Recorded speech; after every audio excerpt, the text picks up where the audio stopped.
I'm Sam Berkman, joined by my partner Ryan Bevere. And boy, they're in a hurry today. It's 1:27. They're ready to put the ball on the tee. We got about 3 minutes here down there, fellas. The Purple Raiders on the field, white jerseys, white pants with the purple numbers and letters with little black trim, purple helmets with the script Raiders on the side, stripes down the pants.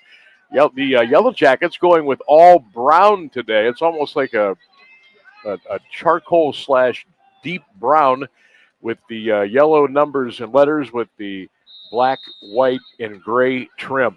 Mount Union will kick off to start today's game. Baldwin Wallace will receive. They will go left to right toward the big scoreboard here at Finney Stadium. So it looks like we're going to go early. Ball is on the tee. The officials say, "Let's go." And here we go. Rafferty with the kickoff when we're underway in Berea. Yellow Jacket return, 10, 15, across the 20, out to the 25, 30, all the way out to the 36-yard line. That's a nice little return there by Tavion Graves, number 14, and that's where BW will set up shop first and 10. Sam Berkman, Ryan Beer with you here on an 81-degree Saturday afternoon here in late September as the Yellow Jackets come in 3-0. The Purple Raiders come in at 3-0. Interesting tidbit about this game, BW has already played 2 conference games.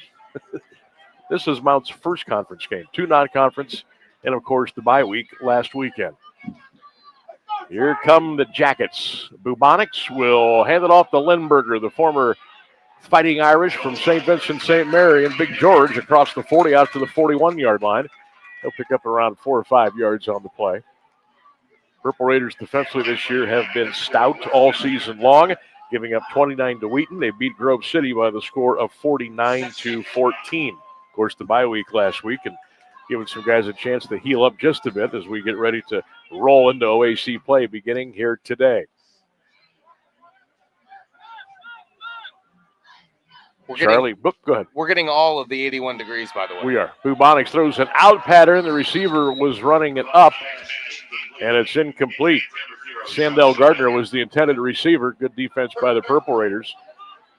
Costa T was back there hanging around, and that'll bring up third down for Baldwin Wallace. Different broadcast perch for us today. First time we have not been in the main press box here at BW, but it works. What are you going to do? It works. You know what I like about it, though? Open air here. I like being by ourselves. I like open air. Left wing, or left flat, caught across the 47 out to the 48-yard line. That's Xavier Balson with the catch, and that should be enough for a Baldwin Wallace first down. Open air is a good call, by the way, Sam. Yeah, I like the fact that there's no windows enclosing us, and even though it was a tad more comfortable in there because of the AC, I think I'd rather be where we're at. Be a comfortable ride home. Just remind me not to take the toll booth on the way. Oh yeah. You would think, coming up here all these years. Nope. Bubonics, Limburger. Over the left wing, Limburger is going to be out to the 49-yard line. George Limburger feels like he's been here forever. Out of St. Vincent St. Mary. Just the John Riggins type running back for Limburger. There's number 36. And Limburger, of course, played running back at St. Vincent St. Mary, and he was a pretty good linebacker as well. Here come the Jackets, second down and 9 for their own 48-yard line. No score underway here at BW. Bubonics to throw over the middle, caught across the 50 to the Mount Union 45 to the 43. It's going to be close to the first down. That's Tim Conwell. First down, BW.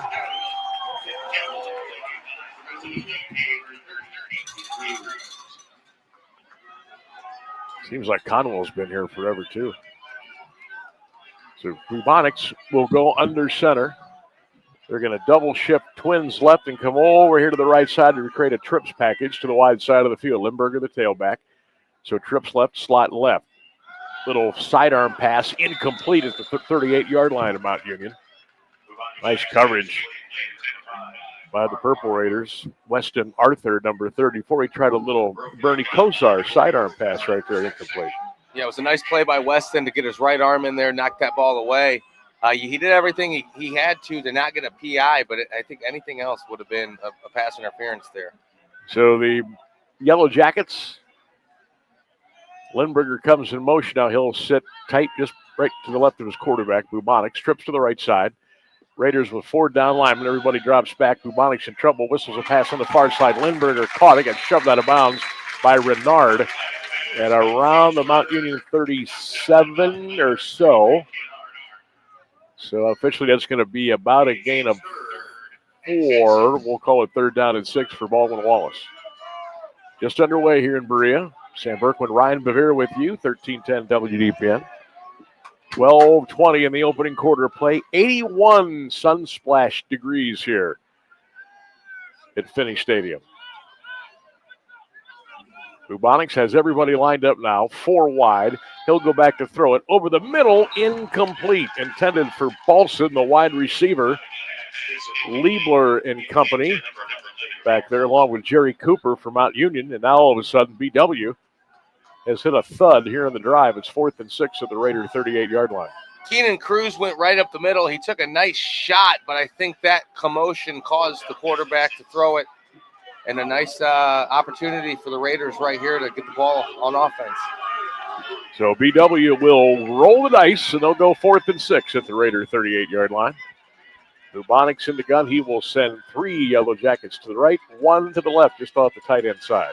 Here comes the blitz. Bubonics back to throw. Fires it left side. Tip, incomplete at the 30-yard line. Outstanding defensive stop by Costa, Prasavulu, and the Yellow Jackets will take over 1st and 10. Costa T. Nice job, though, by the way. That was nice. Costa Prasavulu. Thought he had an opportunity for the interception, possibly pick 6. But the ball was tipped up in the air. He couldn't corral it. But that's all you need if you're Mount right there, just to get that 4th down stop, hold the momentum for Baldwin Wallace, and here you go. So here come the Raiders. First time today. 1st and 10 at their own 38-yard line. Mikey Maloney back to throw. Got a man. Incomplete at the 20-yard line. Almost into the hands of Jacob Cockrell, the wide receiver. Knocked away down there at the very end. TJ Sansel. Well, they went for the whopper. First play of the game. Yeah, they're trying to add that. What is that record? Touchdown every game in the last since I've been alive, basically. They tried it early to Cockrell, and they had it. He did. It was there. 2nd and 10. Raiders are going right to left. No score here at Baldwin Wallace. Cockrell to the left. Motion. Wyatt Steele going to come back and crack back block fake. Pass Maloney caught inside the midfield stripe down to the 45. And that'll be a 1st down for the Purple Raiders. Davion Grant, the wide receiver, hauls it in. 1st down, Mount Union. Maloney threw into double coverage and fit it perfectly. I remember back in week 1, we kept talking about Mikey Maloney's ball placement. It's right there on the money into the chest of the receiver. And Davion Grant, who's double teamed, only had 1 window to catch it, and Mikey put it right there. Davion Grant, 6 feet junior out of Naples, Florida, Gulf Coast High School. Mount going to go trips left, slot right. Now Steele will go in motion. Mikey Maloney will turn. He'll hand it off up the middle. It's Darnell Williams. He'll squeeze his way inside the BW 45 and down to the 44-yard line.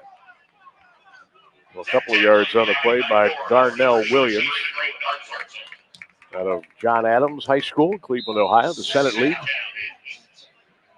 Give Darnell 2. We'll call it 2nd down, 8 yards to go. Coming up on 10:55 in the opening quarter, play no score here in Berea. OAC opener for Mount Union. It's the 3rd OAC game of the year for BW, and we have an injury timeout. One of the Raiders down at midfield. Is that Giovanni Kennedy? Can't see his other number from here. I believe it's 61 or 67. That could be Patrick Lavelle, the offensive lineman out of St. Ignatius, 5'11", 270 pounds, being worked on at the midfield stripe. So that will halt play here with 10:56 to go in the 1st quarter. No score on a beautiful day. Nice crowd here today.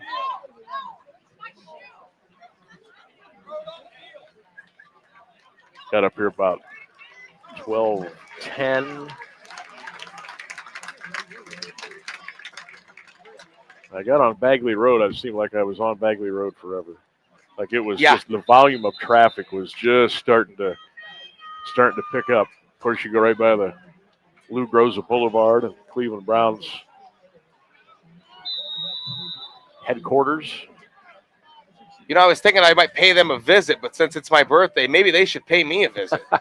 Well, there won't be anybody there, I can tell you that. They're all in Detroit. There's a handoff to Darnell Williams. Ooh, he got smashed at the 45-yard line. That's a big-time tackle right there by Devontae Jackson. Run game for BW is showing strong early the first 5 minutes of this ball game. Remember the first play of the drive, they did, like we said, they had Jacob Cockrell for a deep pass down the field. They just couldn't connect. So the Purple Raiders now with a 3rd and 8 at the Baldwin Wallace 45-yard line, going right to left early in the ball game. No score. Raiders just a couple of yards ahead of the big yellow jacket logo here at midfield. Mikey Maloney back to throw. Fires it. Got a man caught at the 39, but going to be short of the first down. That was Mason Ashby, the young man out of North Canton Hoover High School. So let's see what Coach Start and company come up with here now. It's going to be 4th and 3 at the BW 39. Assume they're going to go for it here, Mount Union. Coming in 3-0 on the season. BW 3-0 on the young season. And looks like we're going to go. Mikey Maloney in the gun. Twins left, slot right, wide, Steele H-back to the right. Motion to the far side. Darnell in the backfield. Fake. Maloney gets it, fires it. Got a man wide open inside the 20, inside the 10, all the way down and into the end zone. Touchdown, Purple Raiders. How about that play from 39 yards? A little waggle to the left. Maloney found his man, and Nick Turner took it into the end zone for the touchdown. B-Dub has a coach who's livid on the field. He said that he stepped out of bounds around like the 10-yard line is where he was pointing. I didn't see anything like that. If anything, he stepped out at the 1-yard line, but I didn't see him going out at the around the 10-yard line. But they were that's what Baldwin Wallace is trying to make the case of. Well, I didn't see a thing. You know how I based on the score at the fans on the far side of the field. I am completely cut off from the 20-yard line down. Oh yeah, especially if they're on this side of this. I can't see a thing. Oh, that's a very that's a nice skill that you have. So you've developed over the years. I read the room on the far side, and they put their hands up. I said, well, now they did take it. He did go out of bounds. They're going to say he went out of bounds at the 6-yard line. So they'll line up and give it to Darnell Williams, who was powering ahead over the left side. And that time, he is in to the end zone for the touchdown. Well, if at first you don't succeed, try one more time and you're in. 6-0 Raiders. There you go. And it was on the ground, too. The Baldwin Wallace did a good job stopping the run on that first possession for Mount Union. Ironically, Mount Union gets into the end zone with a 6-yard touchdown rush. Yvonne Merrick on for the extra point just to put the Purple Raiders on top by 7. Yvonne gets his foot into it, hammers it, and it's up, and it's good. So we will step away here from Finney Stadium, Lee Tressel Field, Baldwin Wallace University. 8:55 in the opening quarter. Purple Raiders on the board first. Mount Union 7, the Yellow Jackets nothing. It's Purple Raider football on 13-10. Hey, Joe. Good to see you. What brings you out today? What's up, Sam? Need to pick up a few tools. You? Oh, I need new kitchen cabinets and countertops, maybe even a whole new kitchen, but I can't get any help or find what I need in this place. Yeah, Sam. These big hardware stores are great for tools and appliances, but not for kitchens and bathrooms. You need to go to Robertson's for that. Robertson Kitchen and Bath Gallery is a craft-made dealer, and their knowledgeable consultants have the training and expertise to actually help you get what you need without breaking your budget. Visit Robertson Kitchen and Bath this Thursday evening until 7 at 2155 West Main Street in the Alliance Industrial Park. Robertson Kitchen and Bath, where amazing meets affordable.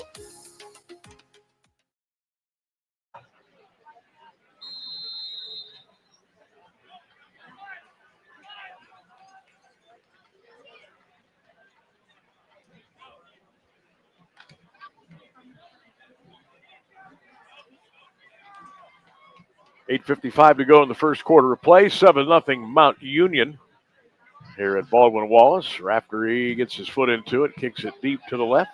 The return out about the 5-yard line. Coming right down the sideline, 10, 15, 20 to the 24. And that ball, did it come out? No. But the runner got pushed back so far, it kind of stopped his forward progress, but he kept going. So they let the play continue, and they ended up taking a little bit of a loss. Going to mark him down around the, I'm not going to guess. You never know forward progress with officials where they're going to actually mark the ball. And I was correct in waiting. Got to have him back around the 17. They put him down at the 20-yard line. So first down, BW. Charlie Bubonics, number 7. That Bubonics name should be familiar to you Mount Union folks. A young fellow by the name of Ed Bubonics had an incredible career with the University of Mount Union. This is Charlie, the quarterback. Pickup of 8 yards on the play. We'll call it 2nd down and 2 as we're coming up on 8:25 in the opening quarter. 7-0 Mount Union with the lead. Purple Raiders will be home next weekend. Tell you all about that coming up. There's a handoff over the left side to around the 36, 37. Still on his feet. They're going to mark him down right around the 37-yard line. First down, Yellow Jackets. BW in the almost charcoal gray tops and bottoms with the yellow numbers and letters. White and yellow stripe down the pants. They got the numbers in yellow over the shoulder pads.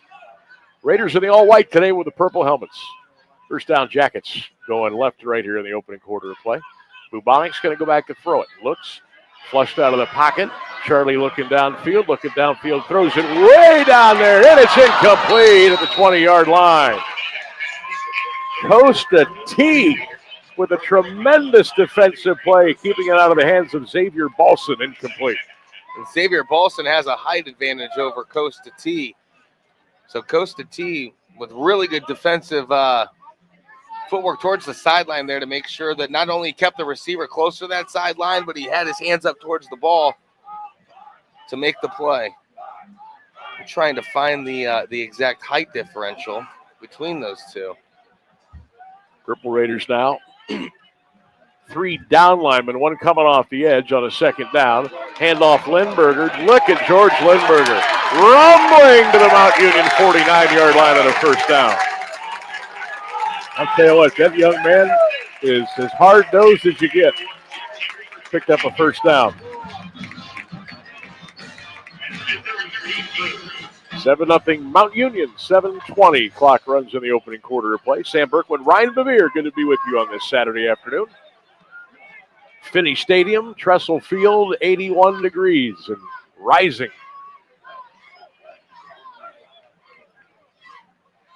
Pretty comfortable, though. Good day to get a little sun. Give to Lindberger again over left guard, left tackle. Grinds his way down to the 43-yard line for a gain of almost 6 yards on the play. Purple Raiders finally bring him down. Caleb Brown, number 7, preseason All-American. Got a little help from Caleb Renard, the linebacker, number 33 for Coach Dart.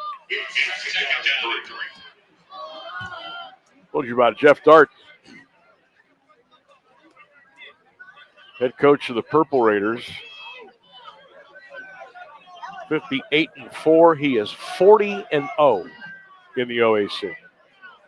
Jim Hilbert in his 8th year at BW, 52-23. Play action pass. Deep down right side, way over the head of the intended receiver, Gardner, incomplete. Good coverage again by Costa Trasavulu for Mount Union. They're down for the Jackets. Jim Hilbert, OAC mark of 44-21. He is 119-42 in his 17th overall season coaching in college football.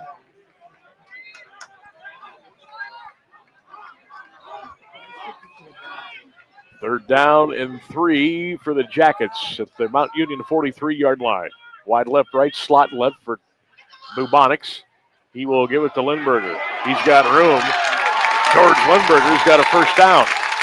Down to the Mount Union 32-yard line. First down, Yellow Jackets. Nothing fancy. With the atmosphere here and the way that the players are hyped up for this game, and I know it's Mount, I know it's the number 2 team in the country, I know Mount Union gets everyone's best. But it's almost like nobody here for Baldwin Wallace realized that Jeff Dart is 40-0 in the OAC. Boston Mullinex, the former West Branch Warrior, is in at tailback. Boy, did he have a game last week in over 200 yards against Capital and a 44-7 win. Here's Mullinex now inside the 30, down to the 29, maybe the 28-yard line. They'll push and shove it after the play. Finally in there for the Raiders, Brandon Bowden, number 91, and big number 92, Gabe Janelli with the stop for Mount Union. A couple of those Warriors playing college ball today with Boston Mullinex and Drew DeShields. Yep. How about the job he's doing with Kent? Not bad. I mean, all that he's overcome. Yellow Jackets with the ball now. Tight end to the left is Bronson Speedy. He'll go over to the left, and now he'll come up and block. Here comes Boston Mullinex, picked up by Weston Arthur, who brings him down, but Mullinex was able to churn his way down to the Mount Union 24-yard line. Well, they're just lining up and running. They're not doing anything. I mean, you've seen a one bootleg today, maybe a couple of dropbacks, but everything else has been kind of straight ahead. Sam Jackson, number 73, offensive tackle, doing a nice job for BW here on this drive. All right, now, 3rd and 2, BW at the Mount 24. 7-0 Purple Raiders. The Yellow Jackets are on the move. Bubonics hands it off right side. Lindberger to the 15, and he got a first down. Almost got a touchdown. Touchdown saving tackle by Cooper, but nonetheless, the first down for BW. And they're right back to the line ready to go. Purple Raiders got to get their guy off the field. He never made it. That's got to be a penalty on Mount Union. There's no penalty on the field. No one threw a flag. There we go. The back judge saw it. How about the side judge over there? Right in front of him. But the back judge had to throw the flag. Yeah, he ran off onto the field from the 30-yard line, had to go all the way up past the 15-yard line, got to about the 20, and started running off the field. The official was standing about that 15-yard line. But it's nice to see that they've got it corrected, at least for the game's purposes, at least. But yeah, you're right. BW is just running it down the field. I don't think anyone wants to get into a shootout with Mount Union, so maybe that's what they're thinking. We just pound the ball, keep it away from them. Run that clock. I mean, that's smart to do. Anyone who plays Mount Union, they're just begging for the fourth quarter, and they just want it to be close. So 1st and 5 Jackets to the Mount Union 10-yard line. 3:40 in the opening quarter, and Baldwin Wallace just jumped. That looked like big 77 Alex Smith, the tackle on the left side, came out of a stance.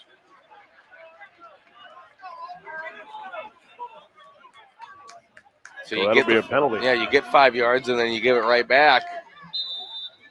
You can't give yards back to Mount Union, ever. So now we're back to 1st and 10 Jackets at the Mount Union 15 on the right hash, going left to right. Bubonics to throw. Deep left. Got a man in the end zone. Leaping. Oh, he dropped the ball. Incomplete. Wow. Xavier Balson had it right in his hands and couldn't hold it. Incomplete. Raiders dodged the bullet right there. His back shoulder, he had to adjust his body. It was a perfect throw for where the defensive back was placed and where the receiver was. He got the separation when he turned his body around, but as soon as he hit the ground, the ball came out. So 2nd down and 10 for Baldwin Wallace at the Mount Union 15-yard line. 3:20 in the opening quarter. Raiders in front 7-0. This has been a heck of a drive by the Yellow Jackets. Wide right, wide left, slot left. Handoff Lindberger to the 10, Lindberger to the 5, to the 2. He's into the end zone. Touchdown. George Lindberger. Touchdown, Baldwin Wallace. But there's a penalty flag way on the far side of the field. And boy, the BW folks are not going to be happy with this. Illegal shift on the Jackets. Take the touchdown off the board. Whoa. Boy, are they stubbing their toe down here a couple of times. Yeah, you can't make mistakes against the Raiders. You can't get you can't give them yards back. You can't take points off the board. And especially that being on the flag coming from the opposite side of the field, a legal shift. I don't imagine that had anything to do with the play. So unfortunate for BW, but good for Mount. Yep.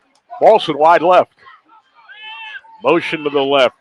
Bubonics gives it off to Boston Mullenix, who got drilled by Caleb Brown at the 17-yard line. Knocked out of bounds. What a big kid that is. Boston Mullenix. He was big in high school. He's gotten a lot bigger.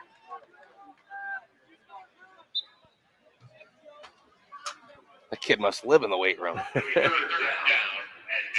Boston Mullenix. Massive game last weekend and a 44-7 win by BW over Capital. Now the Yellow Jackets have a 2nd and 12 at the Mount Union 17. Purple Raiders in front, 7-0. Try trips to the left, slot to the boundary. Motion is Balson.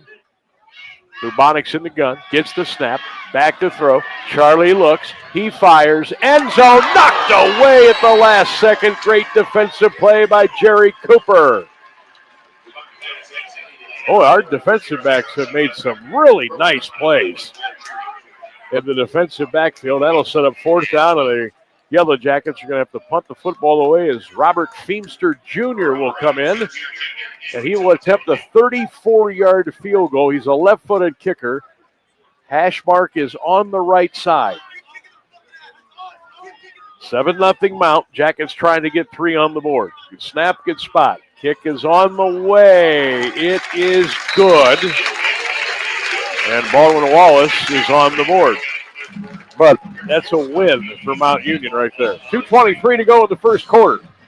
It's the Purple Raiders 7 and Baldwin Wallace 3. We'll come back with more Mount Union football on AM 1310 WDPN. Craving something fresh in Alliance? Head to Pulp, where every day starts with in-house fresh squeezed juices packed with real fruits and veggies. Need a boost? Try our wheatgrass or ginger shots. Small shots, big energy. Hungry? We've got you covered with crave-worthy bowls and wraps, loaded with flavor and made fresh just for you. Come visit us on 450 West State Street in Alliance. Healthy never tasted this good. Fresh flavors made just for you.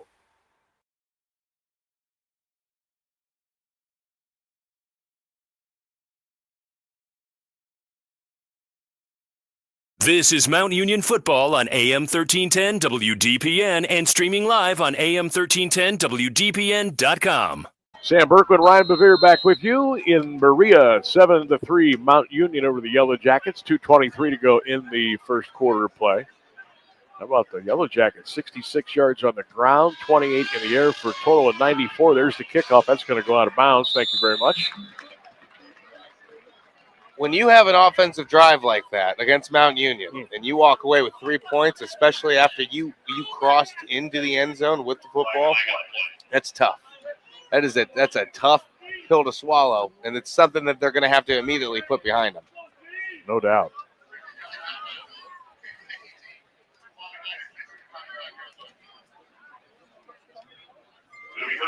So the Raiders will get it 1st and 10 at their own 35-yard line.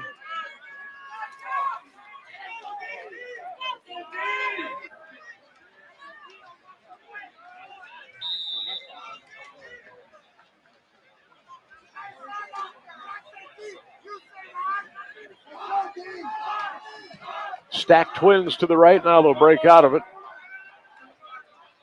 Turner will go in motion to the right. Nicky will get the pass in the flat. Caught 30, 35, 40. Turner 45. Turner 45, 50. Out of bounds. How about the Jets by Nick Turner? That's a 1st down. He got all the way out to around the midfield spot.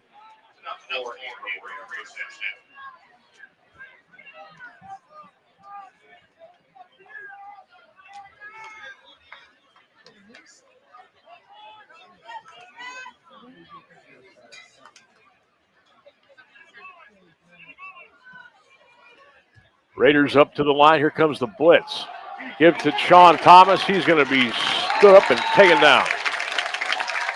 Hasim Rashid, defensive lineman number 4, made the tackle. In the first quarter, BW has done a really good job getting to the football immediately, like a split second, whether it's a catch or whether it's a run. They're not fooled by anything, and they're getting immediately to the football, and there's no breaking any tackles for Mount Union thus far.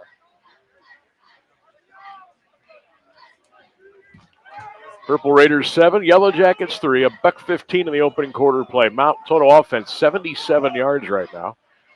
Only 6 on the ground. Mikey Maloney back to throw, incomplete. Little too tall for Davion Grant down here at the 45-yard line. Defensive coverage by the Jackets by Malik Duffy, number 22. They'll bring up 3rd down and 11 for Mount Union.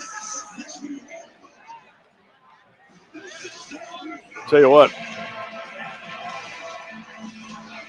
folks up here, they get up for this game, BW. I mean, the fans, the players, the band. I mean, it's the big one.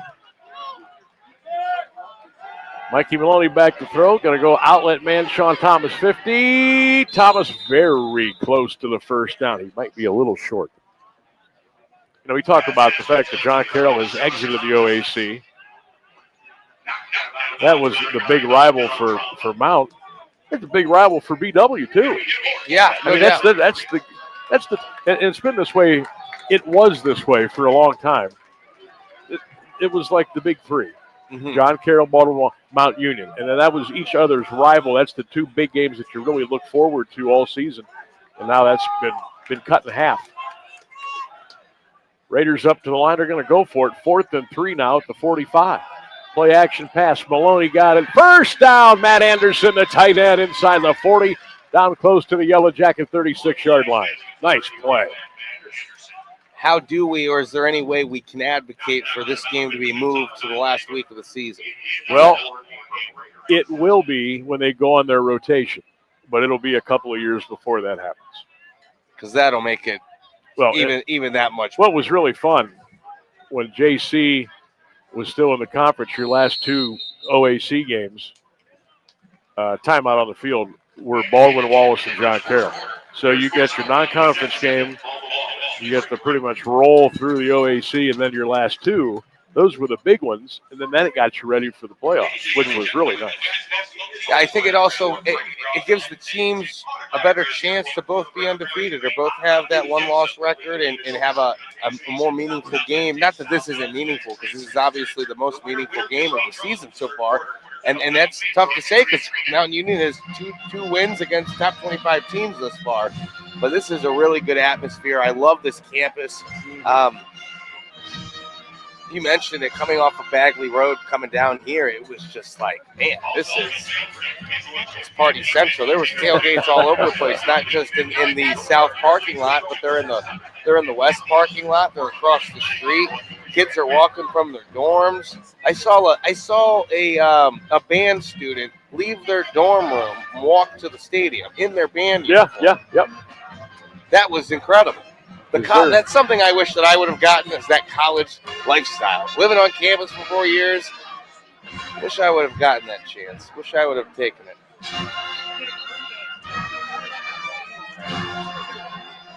But who knows what would have happened? Right? Imagine you away at campus by yourself for 4 years. It is true. I don't know. I don't know if we want to go down that road. Right. Yeah, I'm in the situation that I am in today by the exact path that the good Lord put me on. So I guess I can't complain about anything. Yeah, what do the old timers say? Doesn't do any good to complain, and nobody wants to hear about it anyway. Right on. Back to throw, Mikey Maloney looking deep out. Is the ball going to get there? No, incomplete. Try to get it to Nick Turner at the BW 30-yard line. Incomplete. Good pass coverage over there by Devontae Jackson. Finney Stadium here.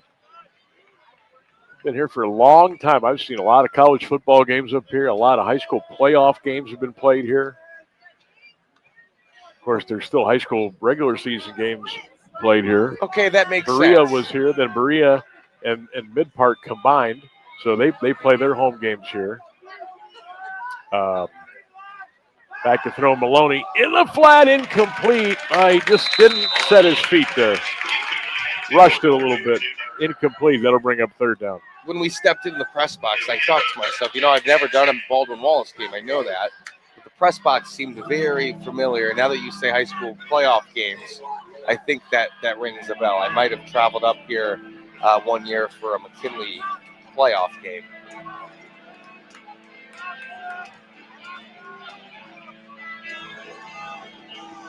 I was up here for a high school playoff game in 1988. Canton Central Catholic played Loudonville for a state semifinal. Back to throw Mikey Maloney on a 3rd and 10. He got out of trouble. Now he's going to tuck and go. Mikey to the 35, to the 30. He got the first down. Good run, Mikey Maloney. First down, Raiders at the Yellow Jacket 27-yard line. Boy, did he get out of doo-doo. Outstanding improv, shake and bake and moving by Mikey Maloney. I really like this quarterback, Mikey Maloney. Showed a lot in week 1. Showing a lot today, not just with his arms, but what he just did with his legs. Mikey out of Paynesville, Riverside. 6'1", about 190 pounds. First down, Raiders. 7-3 Mount Union. Maloney to throw. Slant. Caught. Cockrell inside the 20. Down to the 18-yard line. Gain of 9. Second down and 1. There's a lot of pressure on any Mount Union quarterback through the years. Your job is to win the OAC, go undefeated, and take your team to the Stag Bowl. There's a lot of pressure on Mount Union's quarterback, and Mikey Maloney handling it well through the first two and a fourth quarter of the season. Purple Raiders now. Cockrell to the right. Steele going to go slot left. Backs are split. Maloney play action. Mikey steps up. Maloney's going to run. Here he goes inside the 15 to the 14 to the 13 and a first down. He got 5 on the play. First down, Purple Raiders. Should have got none on the play. It looked like he might have been taken down to the line of scrimmage. Moves his legs for a first down. Good spot to be if you're Mount Union right here. 12:57. Clock runs in the first half. Mount Union 7. Baldwin Wallace 3. This has been a good old-fashioned OAC grudge match between these two teams so far today.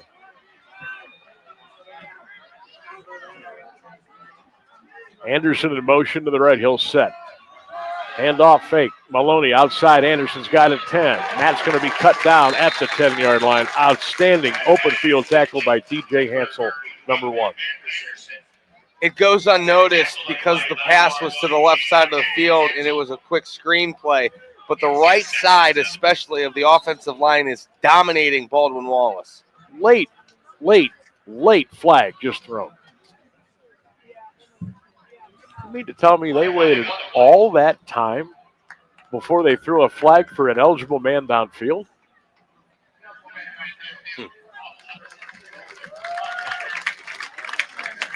I mean, honestly, that was almost a minute after the play was over. What did they call that on? Was it one of the was it one of the linemen on the right side of the field? Because like I said, they were. I have no idea. They had the D end about 5 yards back, pinned where the linebackers are supposed to be. So move the ball back to the Baldwin Wallace 18-yard line. 12:05 to go in the first half. Purple Raiders 7. Baldwin Wallace 3. 1310 WDPN and Q92radiosports.com. Grant in motion. To the left, he'll go back to the far side. Maloney, he'll fake it. He'll keep it. Mikey going to be taken down at the 14-yard line. Somebody's helmet came off. That's one of the BW players. J.D. Krause, he'll have to come out for a play. J.D. Krause from South Range. good football program there. Yeah. North Lima, South Range. Got a good basketball program, too, at South Range High School. Grant and Cockrell will come to the right along with Nick Turner. So trips to the right. Wyatt Steele, tight left end. Second down and 11, Mount Union at the BW 14-yard line. Mikey Maloney going to go back to throw. He fires, got a man in the end zone. Caught by Cockrell at the 2-yard line. First and goal.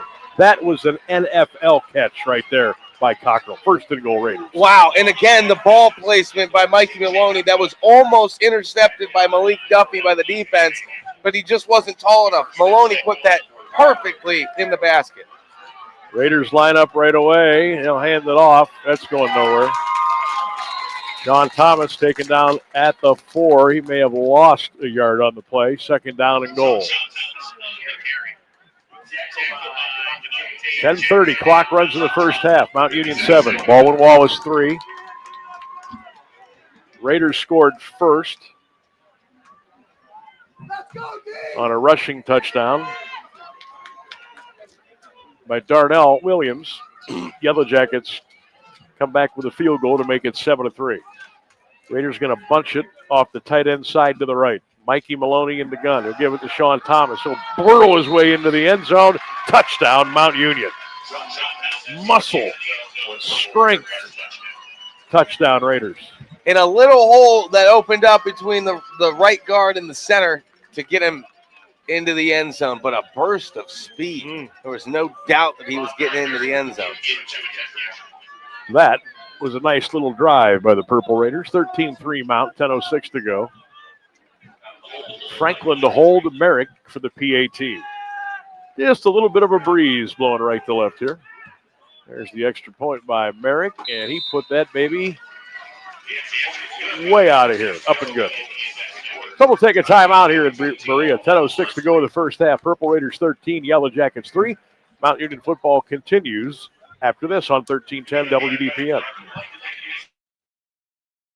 Do you or a loved one suffer with back pain? Most chronic back problems are caused by compression from the disc being thinner and thinner as we get older. At the Disc Center of Alliance, also known as Family Health Physical Medicine, all we have to do is put the patient on the table and decompress the spine. These treatments are so gentle, patients usually fall asleep. They don't have to go through the shots, surgeries, all the physical therapy, or painful and invasive procedures or drugs. If you have an MRI scan, we can look at it and tell you if we can help you or not. Seeing us can change your life. Give us a call, 330-821-4455.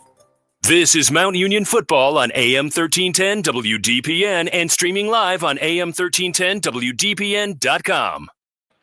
Back here at Baldwin Wallace University, Trestle Field, the Finney Stadium, Cuyahoga County. Did I cover it all? 10:06 to go in the first half. Mount Union 14, BW3. In the backyard of Cleveland Brown Nation. Right down the road. Right down the road. Blue Groves Boulevard. Training camp for many, many decades. It is a beautiful facility. It is. It made a lot of improvements over the years. There's the kickoff by Rafferty. Yellow Jackets return, 15-20, 25-30. 35, 36-yard line. Nice return by Tavion Graves. First down for the Jackets. When you say they've made a lot of improvements over the years, you mean the facility itself? Yes, the indoor facility, the outdoor part of it. How do I put this? They have made so many improvements. And one of the reasons, there's been so many coaches. So every coach that comes in wants things a little different. Offices, workout area, training, they all want their own. So there's been a lot of changes over the years. There's Lindberger over the right side, and he's going to get stopped after a very short gain. Corey Gibson, the linebacker, with the tackle for the Purple Raiders.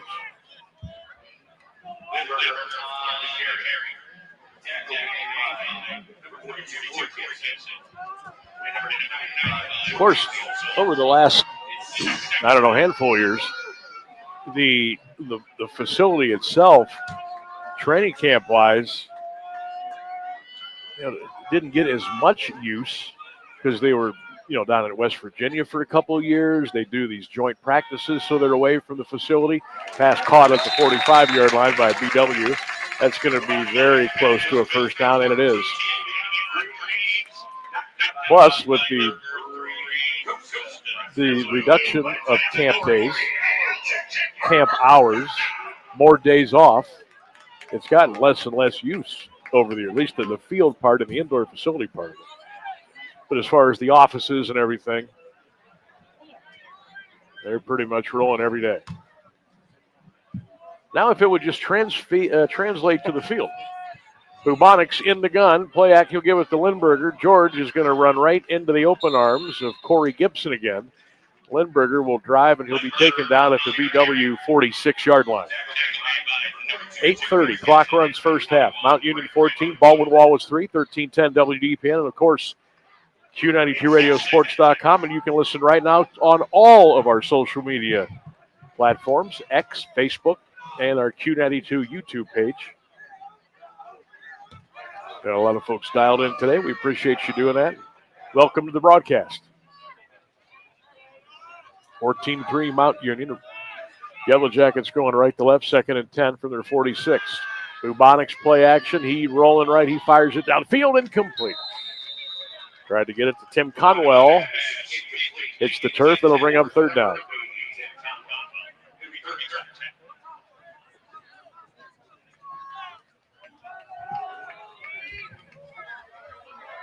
We'll check the college football scoreboard here coming up in a little bit. Good one today. Oh, lots. Good one.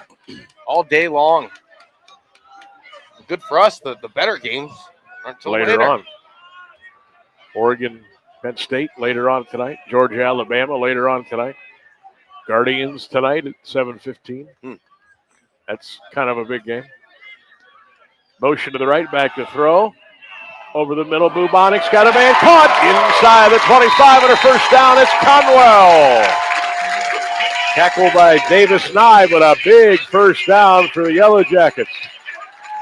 A deep post route, and my memory is correct. I believe that's the first time Baldwin Wallace has went deep down the field through the air today. And they're all the way down to the 21, up to go again. Bubonics play action rolling right, fires it way downfield. Flag is down. You're going to get a defensive PI on the Purple Raiders. I don't like that one. The ball was way over the head. It almost lands on the track. I'm not sure. But there definitely was. If the ball was there, it's pass interference. But I just think because where the ball was placed on that one, I don't think they should call that. And it looks like they're talking about it right now. They might pick it up. Well, let's see. Pass interference. Mount Union. An eligible man downfield, BW. Wipe it away. So that was offset. That's what the conference was by the officials. Again, Baldwin Wallace just anytime. Yeah, as soon as they get a little juice going, a couple of penalties, a misstep. And here they are back at the 1st and 10 at their own 21. Mount Union leads at 14-3 here at Finney Stadium. Boston Mullenix, tailback left, Bubonics in the gun for the Jackets. Little dump to Conwell, incomplete in the flat. I don't think that was going to go anywhere to begin with, but incomplete. Xavier Balson took a nice hit. College football update. Duke 31, Syracuse 3. How about that? Syracuse goes to Clemson, beats the Tigers. They come home, and Duke is putting a whacking on them. 31-3. Ohio leads Bowling Green 27-13. Cincinnati 27, Kansas 26, midway through the third. Bubonics, play action, rolling to the right, fires a sidearm pass, incomplete down at the 18-yard line. Again, the Mount defense buckling up here when things get serious. I've never really cared to live in a world where Kansas was good at football, but now that I do, it's not horrible. No. It's not. I don't see any benefits for me, but it's not terrible. Beautiful renovation of their stadium. That went from like night to day in like 2 years. That is beautiful in Lawrence, Kansas. It wasn't long ago. They're packing it now. Yeah, they were giving tickets away free not long ago. Bubonics back to throw on a 3rd and 10. Crossing route over the middle. Caught. Receiver got away to 15 to the 10. Out of bounds at the 10. That's going to be a first down for the Yellow Jackets. That was a great run after the catch by Xavier Balson. First down, BW. Illinois 17, USC 10, third quarter. Notre Dame 42, Arkansas 13, third quarter. Rutgers in Minnesota 21-21 in the third. Trips right, Bubonics slings it right side. Caught at the 6, to the 5, down to the 2, to the 1. Did he get in? Just short. They got to be inside the 1. Sandelli Gardner caught that ball, heavy traffic, got an injured Raider down at the 2-yard line. That'll stop the clock with 6:42 to go. Vanderbilt leads Utah State 28-21 at the half. Buckeyes at 3:30 today, and of course a lot of big ones later on tonight. A couple of, if you folks missed it last night, which most of you probably did, I was probably the only idiot awake at 1:30 in the morning watching Houston and Oregon State and Arizona State and TCU, but both games came down to the wire. Each game ended 27-24. Sun Devils with a really big comeback against TCU late. And Houston came back to beat Oregon State. Of course, the stunner last night was number 8 Florida State losing in overtime to Virginia 46-38. Those were number 8 in the country, and they went down in Charlottesville. Last night was a beautiful night of college football. It was spectacular. I was up. Believe that. I was awake at 2 a.m. Second goal for the 1-yard line for BW. They'll give it to George Lindberger over the left side. He got to the 1. He got to the end zone. Touchdown. Touchdown, Baldwin Wallace. 6:32 to go in the first half. It's Mount Union 14 and BW 9. Lindberger takes it in from a yard away. Both teams have had success running the ball inside that 5-yard line. 3 for 3. Well, guess we could call it 3 for 3 inside the 5. Extra point is on the way, and it is good. Robert Feimster Jr. puts it between the pipes, and we'll take a timeout here in Berea. Got a good one going. 6:32 to go in the first half. Mount Union 14, Baldwin Wallace 10. Purple Raider football continues after the break on 1310 WDPM. Montfort Glass reminds you that fall is just around the corner and winter won't be far behind. And now's the time to think about those commercial doors and windows that need a little work. When the mercury in the old thermometer starts to plummet and the cold wind starts to blow, you'll want to be warm and cozy inside. And you can be with the help of the experts at Montfort Glass. They can replace broken or cracked windows and doors quite economically with unsurpassed service. Montfort's can even handle those odd and different sized windows, as well as replacing the old hardware and providing weather stripping for commercial doors of all types. No matter what kind of door or window treatment you need, the crew at Montfort Glass can handle it. Imagine the comfort of a pleasantly warm home, and your fuel bill savings will add up too. Call the glass experts at Montfort Glass at 330-823-0450. Montfort Glass, 30 South Union Avenue in Alliance. You're listening to Mount Union Football on AM 1310 WDPN and streaming live on AM1310WDPN.com. Kick is in the air, received at the 5. Purple Raider return to the 10. Left hash 15 to the 20. After the 25, 26, and down at the 26-yard line. All right, we got a ball game now. 6:24 to go in the first half. Purple Raiders 14, Baldwin Wallace 10. Sam Berkman, Ryan Bevere with you on a beautiful Saturday. Folks are, I'll tell you what, if you're in the stands today and you didn't put sunblock on, you're gonna get sunburned. 14-10 Raiders. You're listening to 1310 WDPN. Sam Berkman, Ryan Bevere with you. 82 degrees right now. A little bit of a breeze now kicking up, going across the field here at Finney Stadium.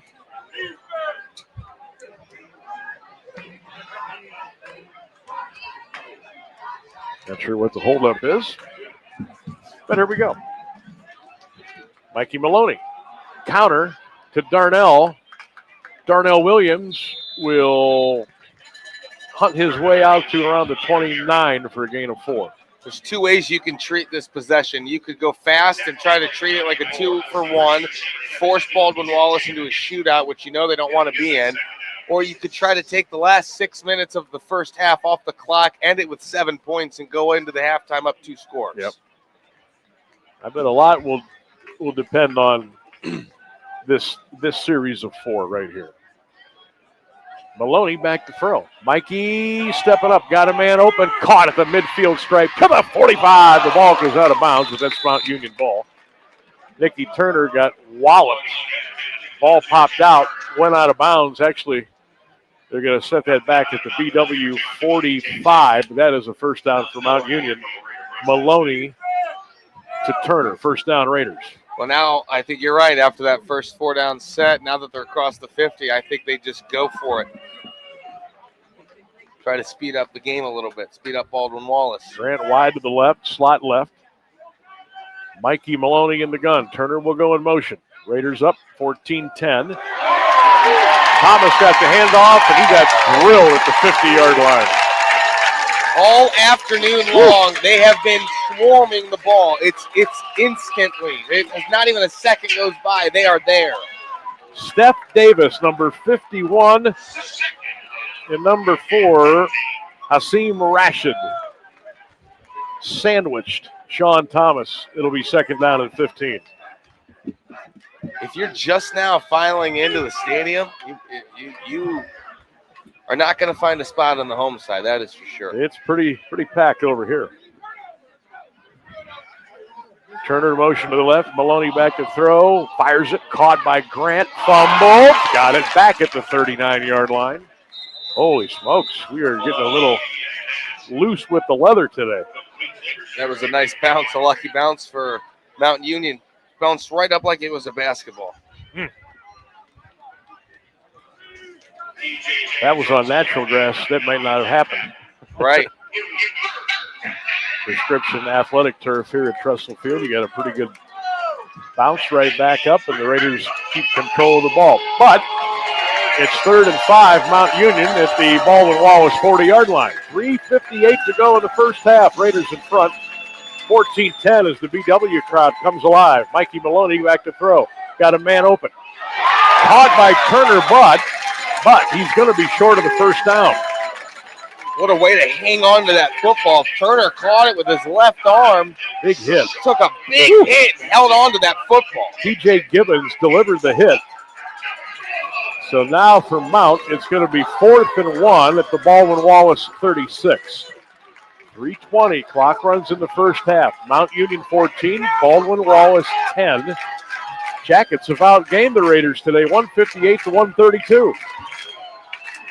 4th and 1, Mount Union. Grant in motion. Handoff. Not going to get it. Not going to get it. Darnell Williams is stuffed at the line of scrimmage, and Baldwin Wallace will take over 1st and 10.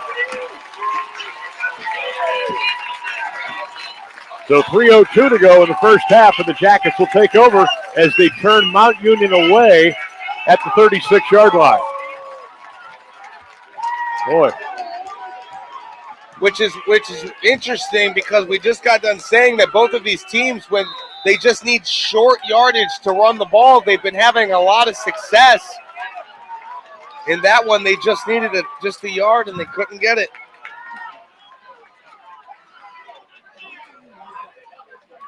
Rubonics gives it to Lindberger. 40, 45, 49. First down, Baldwin Wallace. And the Yellow Jacket fans are getting fired up on the home side. Lindberger again, 50, 45, 40, 35. Lindberger all the way down to the 23-yard line. He is a runaway train right now, the young man out of St. Vincent St. Mary. And what I love about him, I don't know who's sitting in front of us, but I see a Lindberger jersey being worn by a gentleman. Everyone is standing except for him.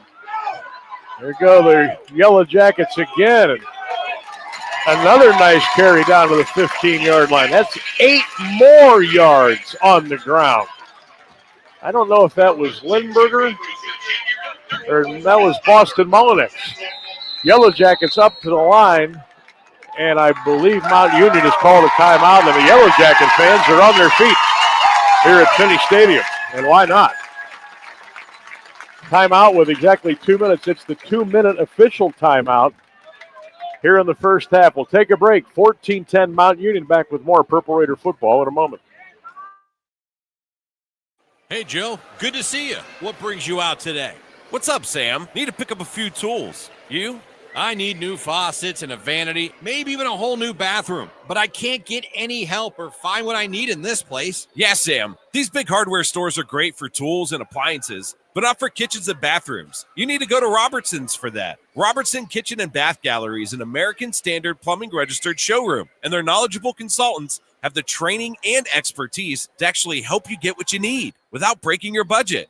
Visit Robertson Kitchen and Bath this Thursday evening until 7 at 2155 West Main Street in the Alliance Industrial Park. Robertson Kitchen and Bath, where amazing meets affordable.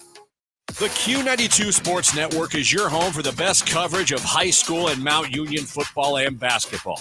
Be sure you're following us on our social media. Just follow Q92 Sports on Facebook, Instagram, YouTube, X, and Threads. You'll know what games we'll be broadcasting week to week, and we drop photos and videos from all of our high school and Mount Union broadcasts. Be sure to follow Q92 Sports on Facebook, Instagram, YouTube, X, and Threads, and stay connected to the Q92 Sports Network. You're listening to Mount Union Football on AM 1310 WDPN and streaming live on AM1310WDPN.com. 10-yard line, goodness gracious. 1:39 to go in the first half. 14-10, Mount Union. How about Baldwin Wallace? 206 total yards, 116 on the ground. Clock continues to run. 124, 123. Bubonic sitting on. Mullinex to his left. Fake. Bubonic rolls left. Fires. Incomplete and eventually kicked out of bounds by the receiver. Hit it off his hand, hit it off his knee, and then he booted it across the track. Incomplete. All right, now if the Purple Raiders can stand up here, at least hold BW to a field goal, that would be another win, the way the Jackets have been moving the ball here. It'd be demoralizing for Baldwin Wallace as well. Yes, that would be the second time that they probably should have had 6 or 7 and had to settle. All right, Jackets, 3rd and goal at the Mount Union 10-yard line. Raiders in front, 14-10, $1:17 to go in the first half. Motion to the right side, Bubonics to throw. He throws it, end zone, wide open, touchdown. Tim Conwell in the end zone, and nobody was near him. And with 1:13 to go in the first half, Baldwin Wallace on the board, and they lead it 16-14. Wide open. No one was 5 yards away from him. Nice little slant route. And he's pumped up, fired up on the track right here. Teamsters' extra point is up, and it is good. And with 1:13 to go, we'll keep it here. Baldwin Wallace is in front now by the score of 17-14 here at Finney Stadium. I'm going to sit back down. Every time I stand up, something bad happens. It's a great opportunity for Mount Union, though. I think a lot of coaches, and I know Dart, would tell you that there's a lot to be played for in a close game when you're being tested than a game when you're up by 50 points. Mm-hmm. So especially with the 3rd game of the season, already being tested twice with 2 ranked opponents, getting your strongest test in the OAC right off the bat, pretty good shape the rest of the way, especially if they can come away with a victory today. So the Purple Raiders being being put to the test today here on the road, their OAC opener, after beating a very good Wheaton team, beating a pretty good Grove City College team. They had the bye week, and BW has come out and taken a 17-14 lead, 222 yards in the first half already for the Yellow Jackets offense. Eamster with the approach, the boot. See if the Raiders can get a good return here from the 13-yard line. That is Darnell Williams, and Darnell is eventually going to take it across the 25, and they'll mark it around the 26-yard line. So ironically, Mount Union is going to get that 2 for 1. I just don't think they expected Baldwin Wallace to have 7 points. Mount's got to come up with something in the next minute and 7. A tying field goal before half would go a long way as well. That would be nice. And as far as Merrick's range, right now the Purple Raiders have the wind at their back. I think if you get it to about the 30, that could give them a good shot. Purple Raiders with the ball. It is 17-14 BW. Purple Raiders, how many timeouts they have left? They don't mark that on the scoreboard. Pass is caught by the tight end, Matt Anderson. He gets shoved out of bounds around the 31-yard line. Did you see I'm sorry, they have all 3 timeouts left. It was right in the middle there. I missed it too, Yeah, Sam. it's got the TOL and a 3 on the left and 3 on the right. So nobody has used the timeout here in the first half. We got a couple of quick injury stoppages and then the 2-minute timeout, and that's been it. I would imagine Mount's going to burn through all 3 of those in the next 61 seconds. Only a gain of 2 for the Raiders there. 2nd down and 8 from their own 28-yard line. Mikey Maloney going to go back to throw. Steps up in the pocket, fires it. Incomplete at the 40-yard line. Cockrell, the intended receiver. Nice coverage by Mike. Let's see here. Who was it over there? Helping with the defensive coverage for Baldwin Wallace. Now it's 3rd and 8, Mount Union, and you'd hate to give the ball back to BW. Yeah. And they got all their timeouts remaining. Yeah, Mount might not have a chance to use those timeouts if they don't convert on 3rd down. You would imagine they're going to throw the ball, so if it's not a conversion, the clock's going to stop. Baldwin Wallace is going to have the ball back with all 3 of their timeouts, so this is a huge 3rd and 8. 56 seconds to go, 3rd and 8 Raiders at their own 28-yard line. Motion to the right. Mikey Maloney dumps it to Thomas, and Thomas tiptoed out of bounds. Our angle here, I couldn't tell you if he's got a 1st down or not. From the angle, it looked like he was short, but Thomas says he's got it. And they do got it. Sticks. Wow. I thought from our angle where we're at, I thought he missed it by a 2 yards. I did too. We are located in an old video booth on the 25-yard line at the scoreboard end of the field. So anything that happens really from the 30 down on the other side is just a guess.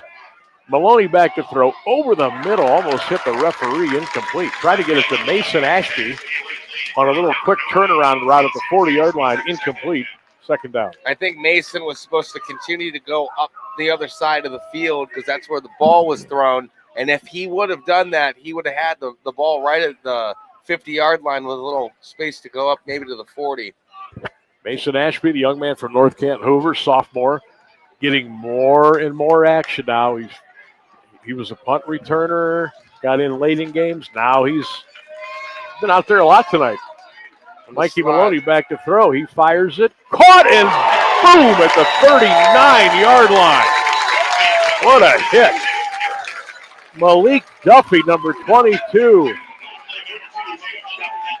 Timeout by who? Mount or BW?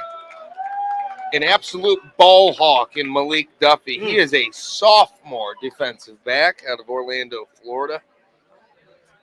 So that stops the clock with 37 seconds to go in the first half. It's 17-14 Baldwin Wallace. When we get out of this timeout that was taken by Mount, the Raiders will have 3rd down and about 6. Ball is right on the 40-yard line. 1310 WDPN, Q92radiosports.com. We are in Berea today. OAC D3 football and a good one. Mount Union, Baldwin Wallace, Sam Berkman, Ryan Bevere with you. The Purple Raiders trail Baldwin Wallace 17-14. Stick around. Halftime activities will be coming up. Jeff Mears will have the news and weather. Get you some local and national sports. Ryan will have the statistics. And we'll come back and get you ready for the second half. All right, here we go. 37 seconds to go in the first half. Mount Union trail at 17-14. Raiders 3rd and 6 at their own 40. Maloney back to throw. Deep down the right side. Grant with a great catch, and he's got a first down at the 37-yard line, and he took a vicious hit and held on to the ball. That's not Randy Moss. That's Davion Grant. He plays for Mount Union. Wow. What a catch. That's the catch of the year. No fear. Davion Grant. Raiders back to throw. Maloney steps up. Mikey going to run. 35. Maloney to the 30. He's to the 25 of the 20-15. Maloney to the 10. He's to the 8-yard line. First and goal, Purple Raiders. That's a big-time run by Mikey Maloney. First and goal, Mount Union. Breaking tackles, too. Wow. Spinning left, spinning right.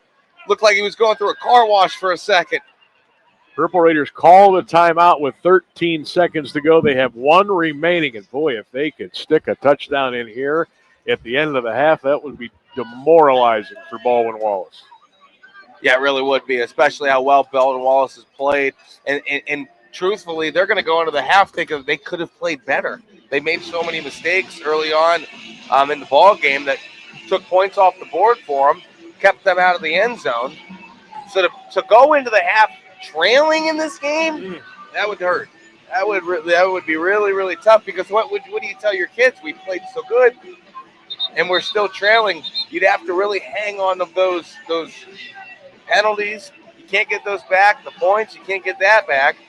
But like we talked about in the first quarter, anyone who plays Mount Union, they just beg for that fourth quarter, and they just want it to be close. All right, here we go. Purple Raiders in the red zone at the Baldwin Wallace 9. Mount first and goal. They got 13 seconds to go and one timeout remaining. They trail 17-14. Turner in motion. Handoff over the left side to Darnell. 5, 4, 3. Down at the 3.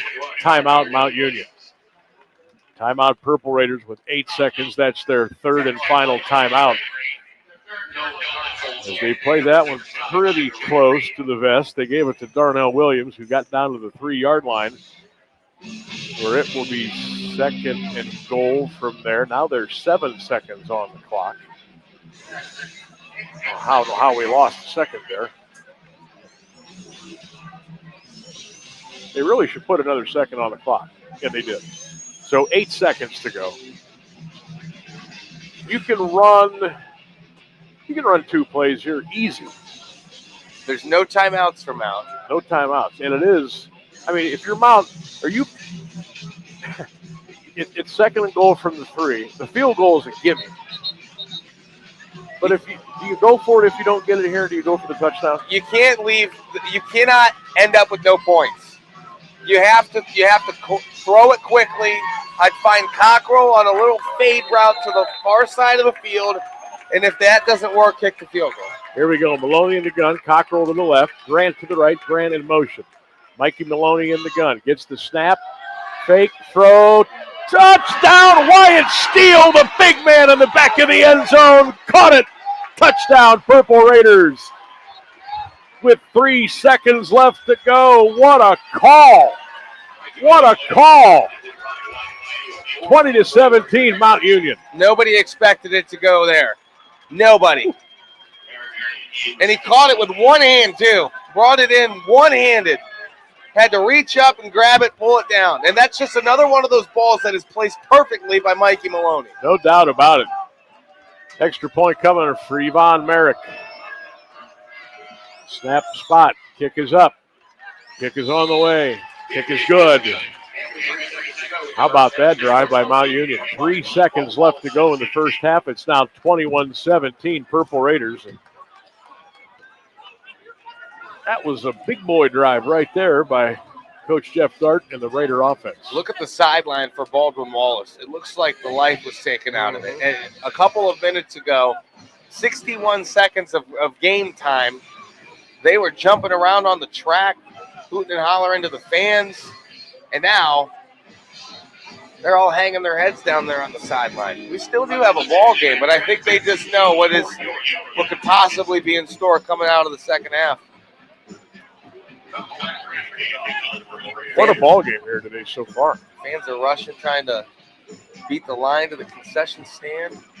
How about Glen Oak last night having $1 hot dogs? How about that? We had them over at Mount Union too last night for Alliance and Salem. Never got any, but I know they were there because we had to announce them. Yeah, and some all beef hot dogs, if I might add. Did you have one? I had 3. How'd you pull that? Oh, I went to the concession stand. I thought I was going to order a slice of pizza, and the lady said, "You know, the hot dogs are $1." I said, "Oh, run me 3 of them." And they were all beef. Sometimes you get the $1 dogs, and it's just it's whatever. Chicken and bacon and ham Pieces, parts. whatever. Yeah. But the all beef hot dogs for $1. Shout out to for you. I got shut out of the $1 dogs last night. Rafferty with the kickoff, end over end, scooped up at the 20. How did I know they would leave 1 second on the clock there?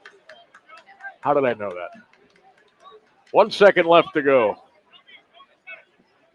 Yellow Jackets 1st and 10.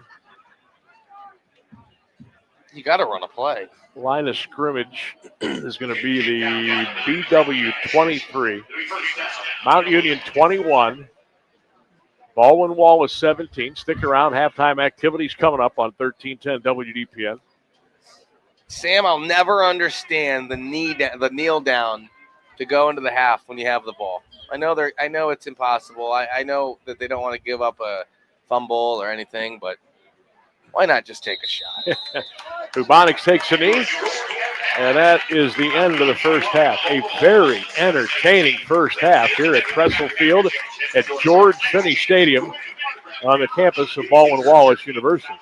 Your score, the Mount Union Purple Raiders 21, the Baldwin Wallace Yellow Jackets 17, and the big halftime report is coming up next right here on AM 1310 WDPN and streaming at Q92radiosports.com. Bonford Glass reminds you that fall is just around the corner and winter won't be far behind. And now's the time to think about those commercial doors and windows that need a little work. When the mercury in the old thermometer starts to plummet and the cold wind starts to blow, you'll want to be warm and cozy inside. And you can be with the help of the experts at Bonford Glass. They can replace broken or cracked windows and doors quite economically with unsurpassed service. Bonfords can even handle those odd and different sized windows, as well as replacing the old hardware and providing weather stripping for commercial doors of all types. No matter what kind of door or window treatment you need, the crew at Bonford Glass can handle it. Imagine the comfort of a pleasantly warm home, and your fuel bill savings will add up too. Call the glass experts at Bonford Glass at 330-823-0450. Bonford Glass, 30 South Union Avenue in Alliance. Craving something fresh in Alliance? Head to Pulp, where every day starts with in-house fresh squeezed juices, packed with real fruits and veggies. Need a boost? Try our wheatgrass or ginger shots. Small shots, big energy. Hungry? We've got you covered with crave-worthy bowls and wraps, loaded with flavor and made fresh just for you. Come visit us on 450 West State Street in Alliance. Healthy never tasted this good. Fresh flavors made just for you. What's trending? Here's what you can find online.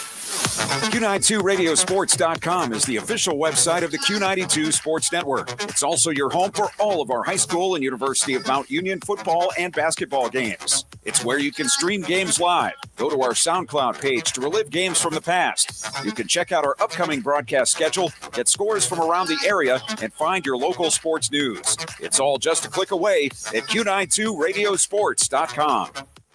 From the newsroom, I'm Jeff Mears with this halftime edition of AM 1310 WDPN News. A man has been charged with arson in a fire that damaged a vacant Alliance building. 41-year-old Thomas Jansel of Alliance was also charged with criminal trespassing in the blaze in the 100 block of East Main Street. Firefighters from Alliance and Sebring put out the fire Thursday morning. The building formerly housed pipe organ manufacturer Hillgreen Lane and Company, founded in 1898. It closed in 1972. The building has been used by other businesses but has been vacant for decades. 3 years in prison for a Canton woman who stabbed her daughter to death. 49-year-old Terry Niner pleaded guilty to involuntary manslaughter and negligent assault in the July 10th slaying of 32-year-old Ayla Mangan. Investigators say Mangan, who had autism, had the knife first. Niner took it from her daughter during a struggle at a 20th Street Northeast home, during which the younger woman was stabbed. A Stark County grand jury earlier declined to indict Niner on murder and felonious assault charges. She can seek early release after about 1 year. A Stark County grand jury has indicted a man who caused a missing adult alert. Police say 31-year-old Kayla Giltz was taken in a vehicle at knife point from a motel on Sunset Strip Avenue Northwest by 38-year-old Jamie Triplett of Canton, September 17th. The pair were found at the Perry Inn on Lincoln Way East in Perry Township the following morning. Triplett was indicted on charges including aggravated robbery, kidnapping, disrupting public service, and aggravated menacing. The charges include a repeat violent offender specification from 2012. Triplett had been granted early release on those charges in February.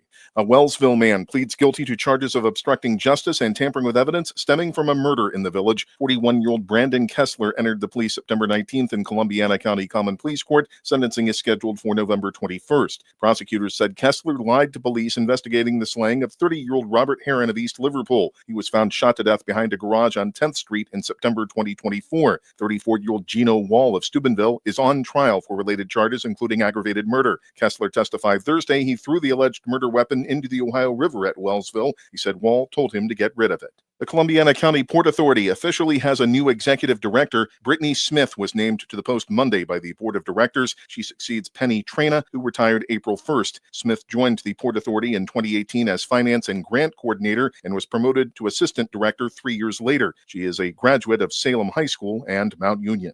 More news after this. The Q92 Sports Network brings you more high school football and basketball games than anyone else, by far. But did you know that you can go back and listen to our broadcast again? Simply go to the Q92 radio page on SoundCloud. We posted the games we broadcast for everyone to go back and relive. We have playlists filled with our high school football broadcasts from 2016 to this season. So go to SoundCloud now, follow Q92 Radio, and listen. And thank you for listening to all of our sports broadcasts of high school football and basketball on the Q92 Sports Network.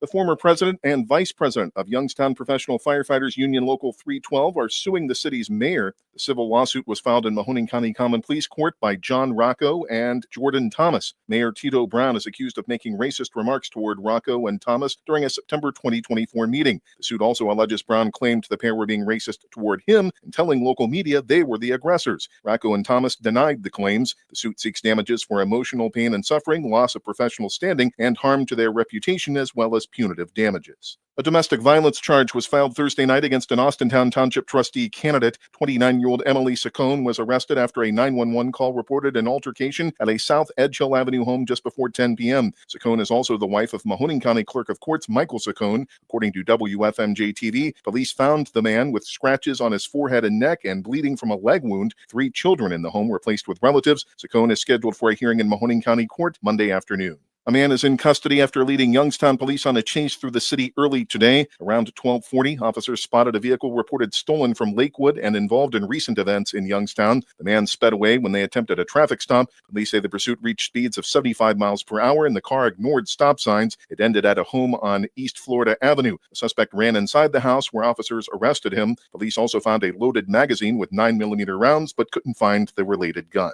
A Cleveland area home builder is the subject of an indictment alleging involvement in a nearly $3 million fraud scheme. 51-year-old Jeffrey Crawford of Avon is owner of Cleveland Custom Homes. A Cuyahoga County grand jury charged him with passing bad checks. Crawford is accused of taking money from investors with a promise of profit and failing to repay the funds. The activity began in July 2021. Prosecutors say a Cortland man invested $80,000 with Crawford and was given 5 checks that bounced when deposited. Checks were issued between August and December 2023. Crawford is also charged with grand theft and securing writings by deception for depriving the victim of money by deception between May 2023 and this month. At least 5 other people in Cuyahoga and Lorain counties allegedly were affected by the scheme. The 21-count indictment also includes charges of engaging in a pattern of corrupt activity, aggravated theft, telecommunications fraud, and forgery. 6 Ohio projects are receiving $2.1 million in grants from the Appalachian Regional Commission's Investments Supporting Partnerships and Recovery Ecosystems, known as the INSPIRE initiative. The funds are aimed at improving businesses and preparing individuals for new opportunities in the workforce. Kent State University is getting $100,000 for research and development of a workforce training program in drone operations. It will be for people in recovery in Ashtabula and Trumbull counties. $500,000 is going to Youngstown Area Goodwill Industries. It will be used for a three-phase approach to providing general job readiness and industry-specific workforce training for individuals in recovery in Columbiana, Mahoning, and Trumbull counties. We'll return you to the stadium for the second half of tonight's game, but first a look at the forecast. For the overnight, patchy fog, otherwise partly cloudy skies, and a low near 54. A mix of sun and clouds Saturday with a high reaching 78. Sunday, sunshine, a high of 82. From the AM 1310 WDPN Newsroom, I'm Jeff Mears. The Q92 Sports Network is your home for the best coverage of high school and Mount Union football and basketball. Be sure you're following us on our social media. Just follow Q92 Sports on Facebook, Instagram, YouTube, X, and Threads. You'll know what games we'll be broadcasting week to week, and we drop photos and videos from all of our high school and Mount Union broadcasts. Be sure to follow Q92 Sports on Facebook, Instagram, YouTube, X, and Threads, and stay connected to the Q92 Sports Network. Do you or a loved one suffer with back pain? Most chronic back problems are caused by compression from the disc being thinner and thinner as we get older. At the Disc Center of Alliance, also known as Family Health Physical Medicine, all we have to do is put the patient on the table and decompress the spine. These treatments are so gentle, patients usually fall asleep. They don't have to go through the shots, surgeries, all the physical therapy, or painful and invasive procedures or drugs. If you have an MRI scan, we can look at it and tell you if we can help you or not. Seeing us can change your life. Give us a call, 330-821-4455. Montfort Glass reminds you that fall is just around the corner and winter won't be far behind. And now's the time to think about those commercial doors and windows that need a little work. When the mercury in the old thermometer starts to plummet and the cold wind starts to blow, you'll want to be warm and cozy inside. And you can be with the help of the experts at Montfort Glass. They can replace broken or cracked windows and doors quite economically with unsurpassed service. Montfort's can even handle those odd and different sized windows, as well as replacing the old hardware and providing weather stripping for commercial doors of all types. No matter what kind of door or window treatment you need, the crew at Montfort Glass can handle it. Imagine the comfort of a pleasantly warm home, and your fuel bill savings will add up too. Call the glass experts at Montfort Glass at 330-823-0450. Montfort Glass, 30 South Union Avenue, in Alliance. This is Mount Union Football on AM 1310 WDPN and streaming live on AM 1310 WDPN.com. Welcome back to the halftime show. Mount Union leads Baldwin Wallace 21-17. We still have about 10 minutes to go until the field players come back out into the field. We'll give you some highlights following that. How about we go to some stats, and then we'll give you some thoughts of the first half and what we think is going to happen coming up in the second half. Let's go all the way back to the first quarter. Mount Union took a 7-0 lead with a Darnell Williams 5-yard rush.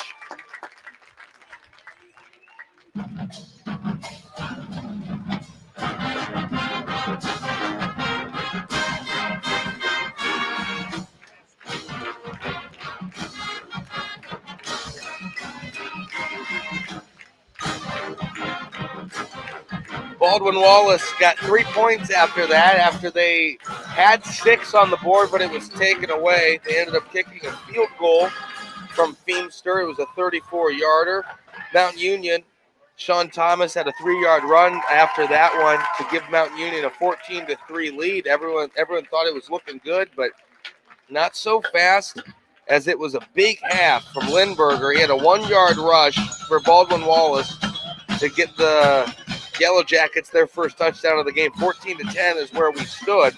Baldwin Wallace got the ball back again, scored with 1:13 on a pass from Bubonics to Conwell. It was 10 yards, and that made it 17-14. That was Baldwin Wallace's only lead of the first half. Mount Union had a pass to Wyatt Steele for 3 yards from Mikey Maloney with 3 seconds to go in the first half. Mount Union regained the lead.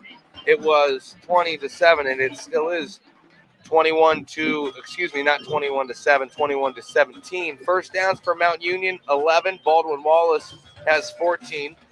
Rushing yards, get this, Mount Union, 14 attempts for 60 yards. Baldwin Wallace has 120 yards on 19 attempts.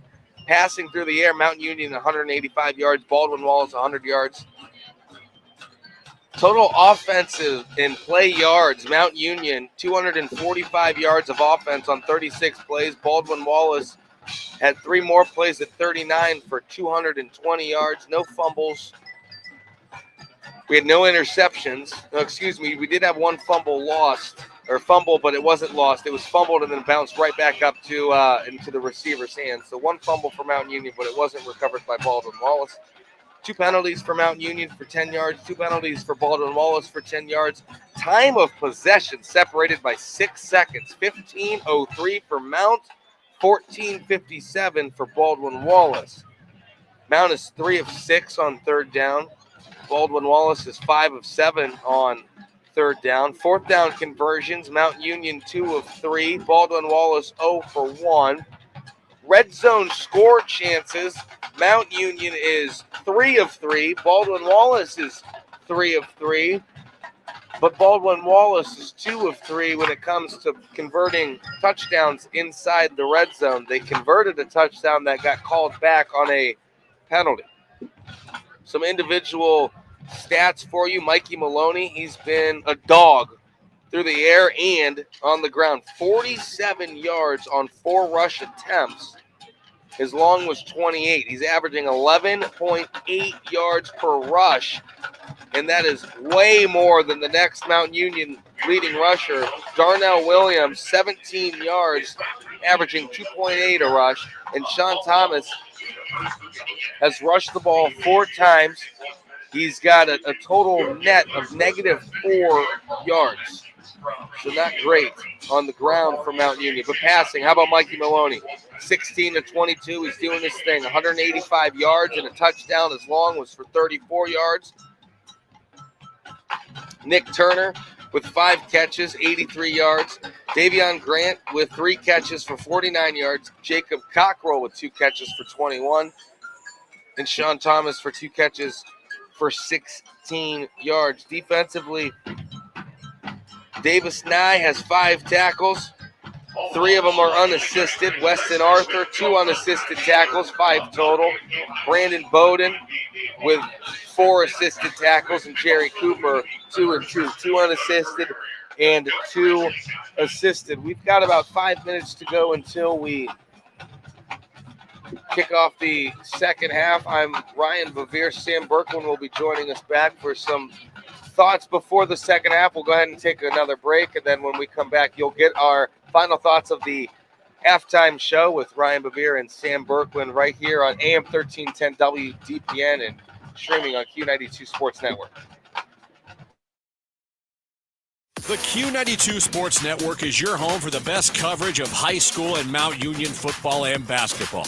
Be sure you're following us on our social media. Just follow Q92 Sports on Facebook, Instagram, YouTube, X, and Threads. You'll know what games we'll be broadcasting week to week, and we drop photos and videos from all of our high school and Mount Union broadcasts. Be sure to follow Q92 Sports on Facebook, Instagram, YouTube, X, and Threads, and stay connected to the Q92 Sports Network. Go back and relive all the action with Q92 Sports on SoundCloud. Whether it's high school or University of Mount Union football and basketball, we've got you covered from 2016 through today. Catch every thrilling game and heart-pounding moment anytime you want. Q92 Sports is your go-to for local sports action. Find us on SoundCloud at Q92 Radio, and don't forget to stream all of our games live on Friday night at Q92Radiosports.com.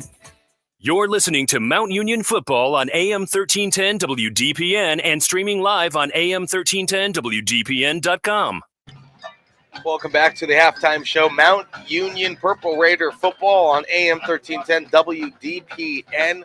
I'm Ryan Bevere alongside Sam Berkman, who's going to be joining me here in a couple of minutes. We'll give you our thoughts of the first half and thoughts going on to the second half. Mountain Union, again, they lead 21-17. It is got to be very, very demoralizing for the Yellow Jackets, who have to believe that they should be leading in this game.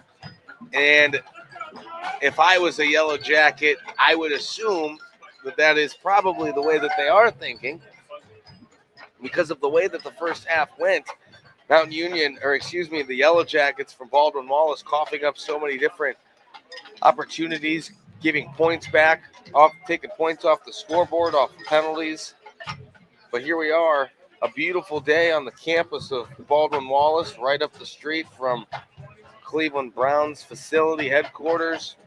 Browns are not there. They will be in action tomorrow in Detroit.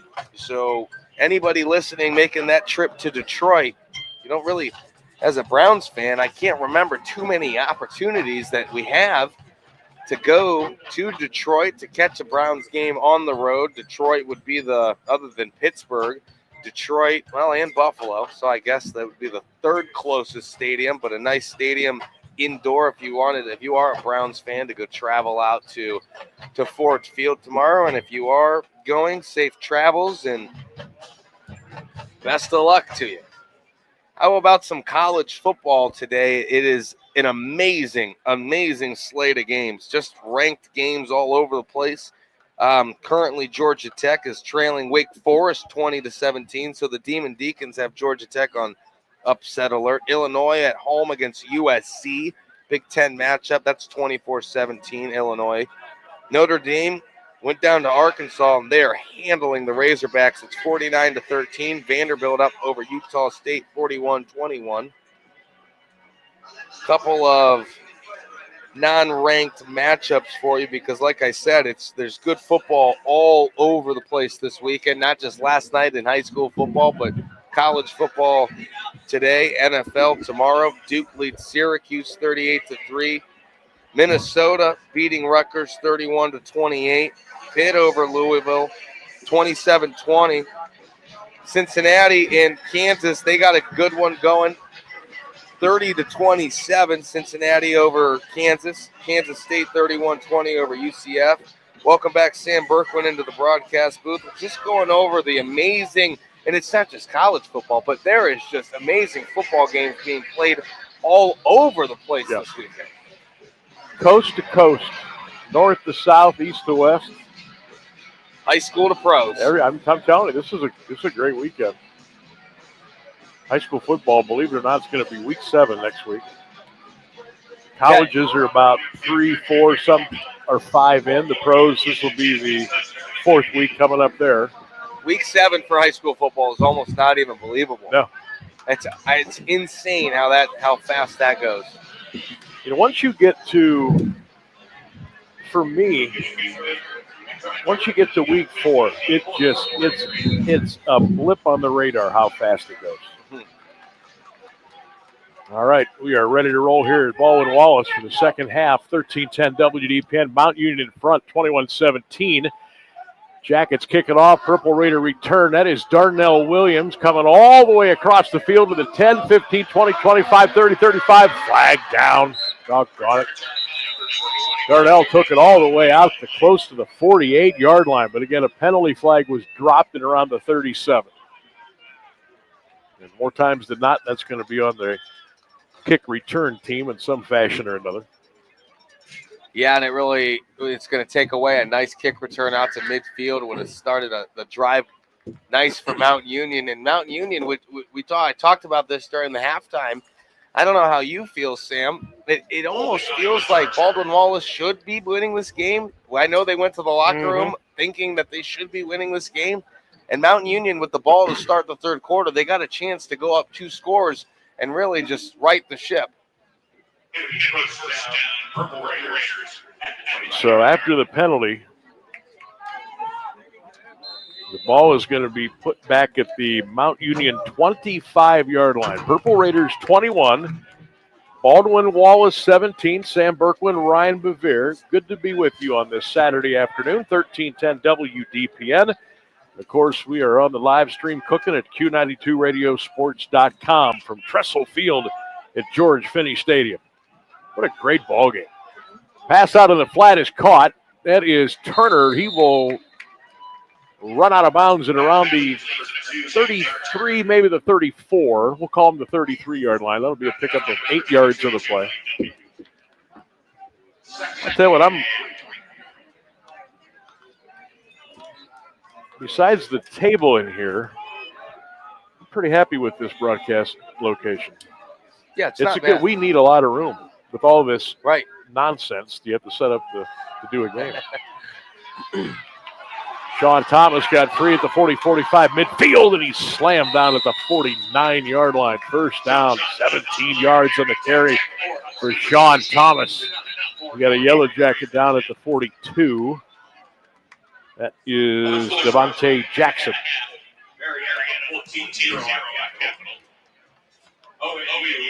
We are in one of, there's 2 video booths on this side. There's the main press box in the middle. That runs from about the 40 to the 40. You got a video booth at the 25 on this end. There's a video booth at the other end at the 25. That's where the school broadcast is. And I like it here. Open air. You're not enclosed.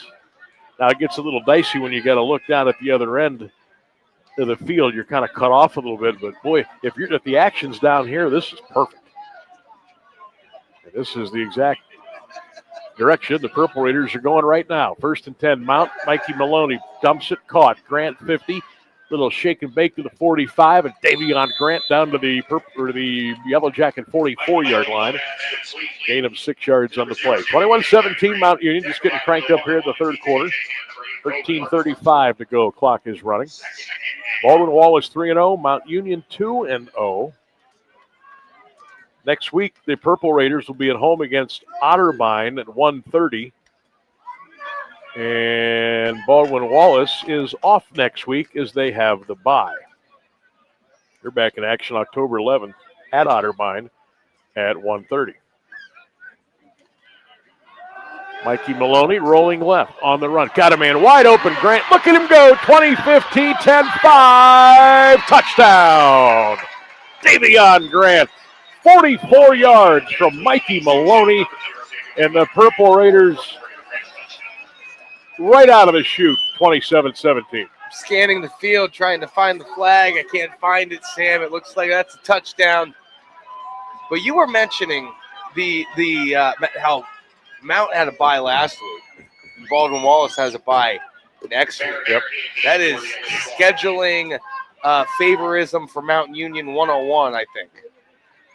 Not that they intended on that. I'm just saying the way that the cookie crumbled. With the situation, kick is good by Merrick and a flag.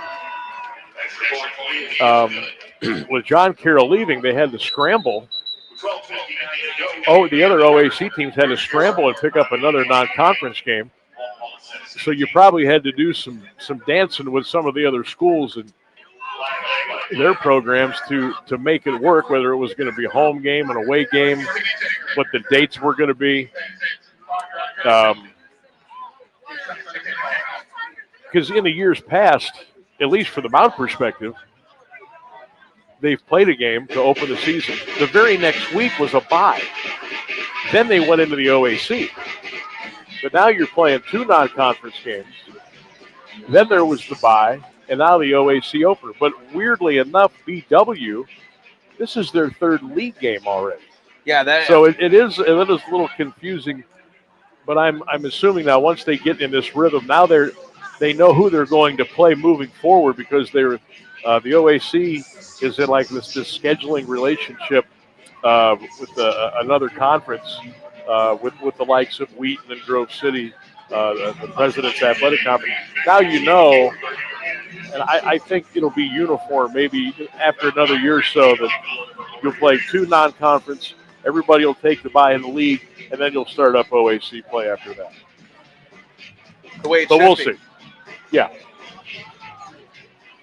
But personally, I never liked, it's not up to me, I never liked playing a game coming right out of the rip and then sitting for a week and then starting your OAC. I never liked that. I mean, that's the way it's always been, but I just thought that was kind of want that bye to be more so towards the middle of the season, not week number 3 after you play 2 teams. Or no bye at all. Right. Because unlike the D1s, I mean, you're only playing 10 games. You're only playing 10 games in Division 3. Division 1, you're playing 12 regular season games, plus maybe a conference championship, and now the playoffs take, forever. Yeah. But Division 3, they've always done it. Of course, they've expanded the playoffs in D3, too. You realize that some folks looked at me like I was crazy when I told them the Stag Bowl this year, which, by the way, is the Tom Benson Hall of Fame Stadium, it's not until January the 10th. Wow. So they have really drawn everything out.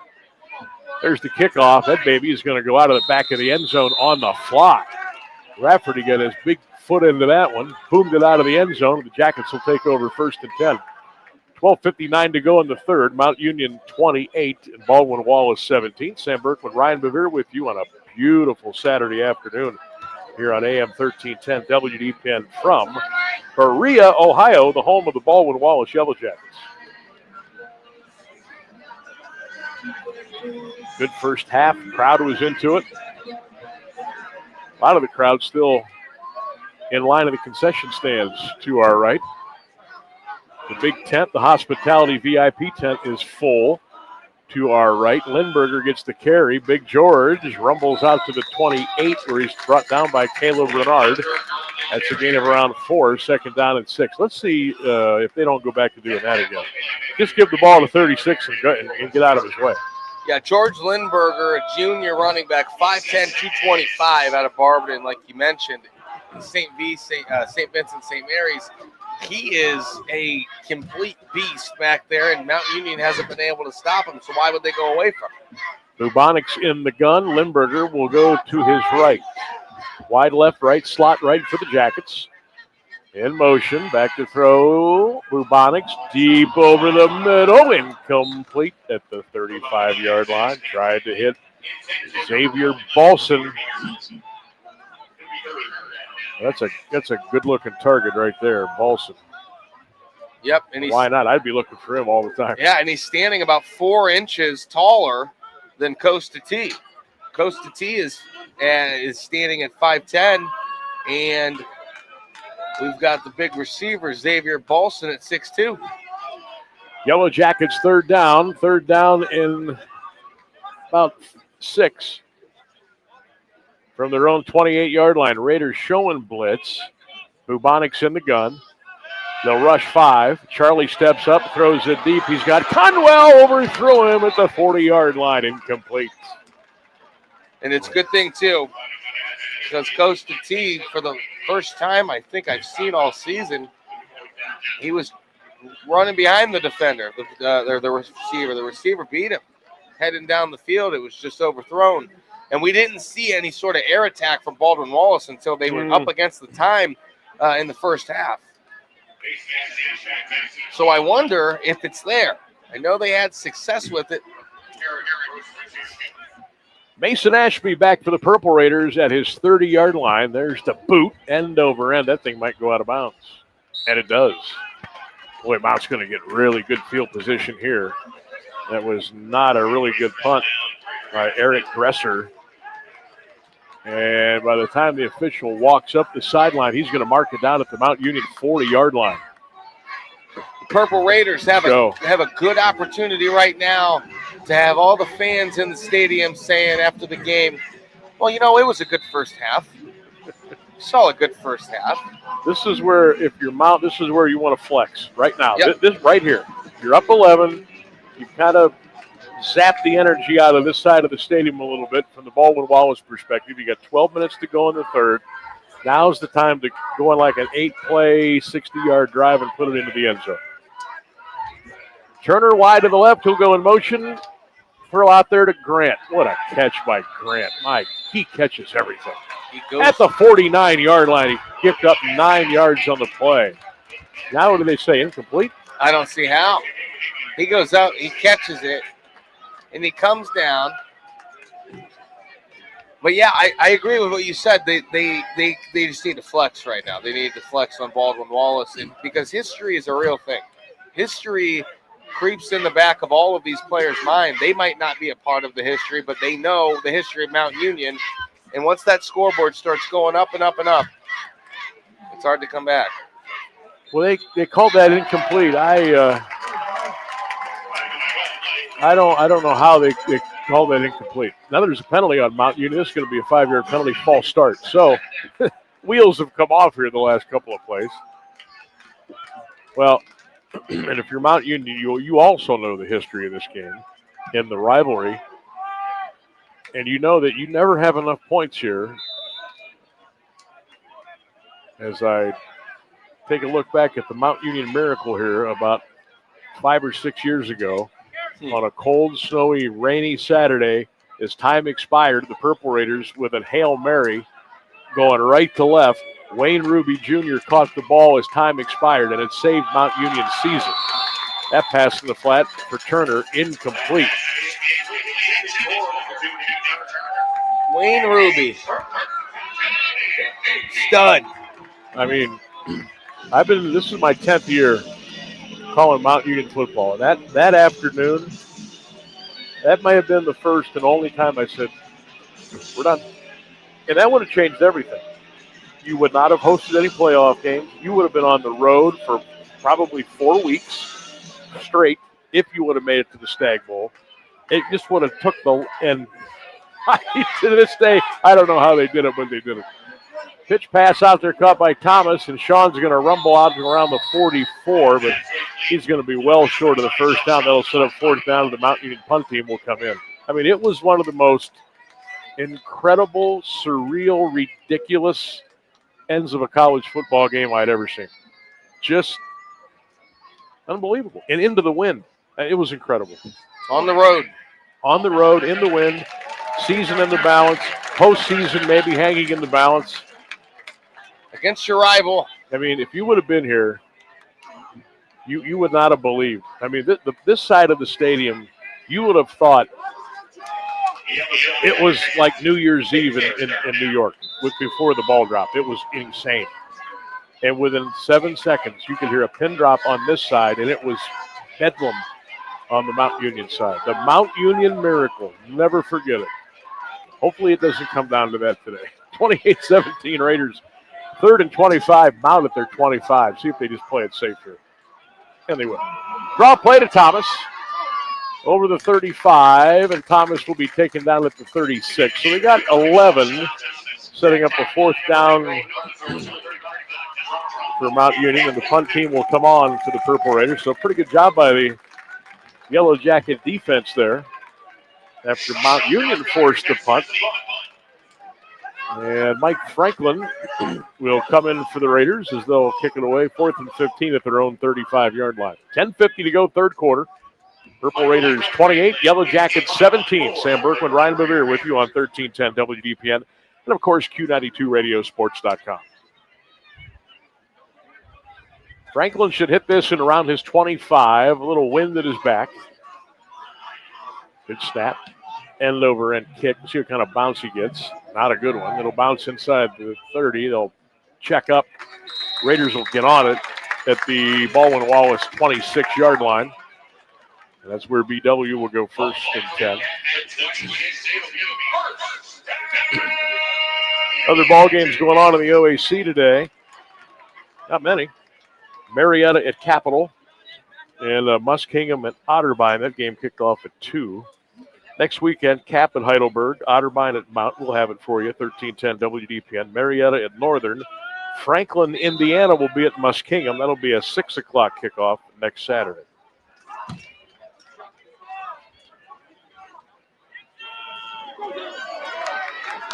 Right up the middle is Lindberger across the 30 to the 31 for a gain of 5 yards on the play. Arthur on the tackle. Weston Arthur, number 34 for Mount Union.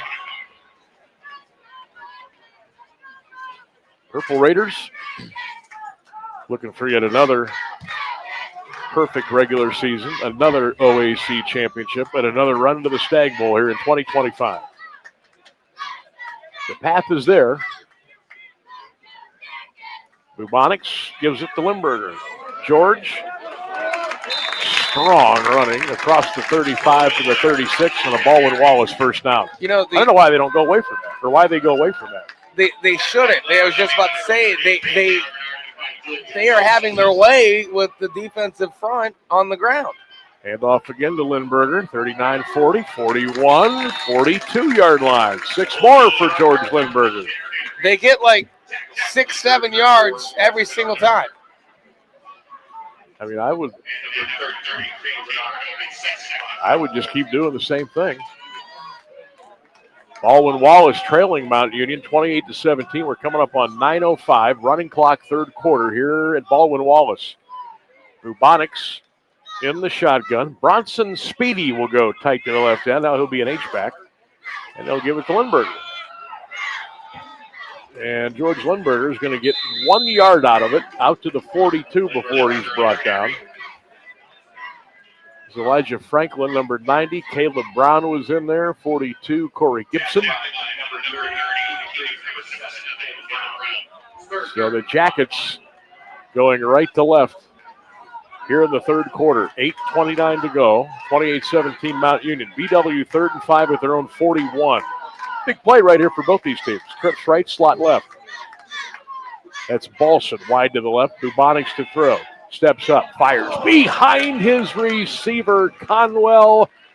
At the 45, he had a plenty for a first down, but he threw it behind him. BW, go here, do you punt? I think you got to punt. I would punt the way the defense just played Mount Union and the way that you're running the football. I'd play the field position. Yep, agreed. Now Baldwin Wallace will be punting into the wind. Gressner is back at his 27-yard line. Mason Ashby back at his 15. There's the snap. There's the punt. It's a banger. Mason Ashby from the 10. Mason trying to cut up the field. He's going sideways. He's going to go down, and there's a flag down, too, at the 11-yard line.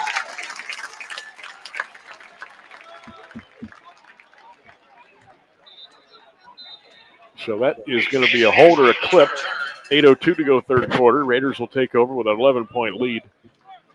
Mount Union back home next Saturday. AM 1310 WDPN as the Otterbein Cardinals come to town. Kickoff at 1:30. Myself, Ryan Bevere, will be with you 1 week from today back at Cara Stadium. I'll be at Cara Stadium on Friday. Sam Berkwin Show, 3 until 6. And then we'll get you ready for Carrollton and Alliance at 7.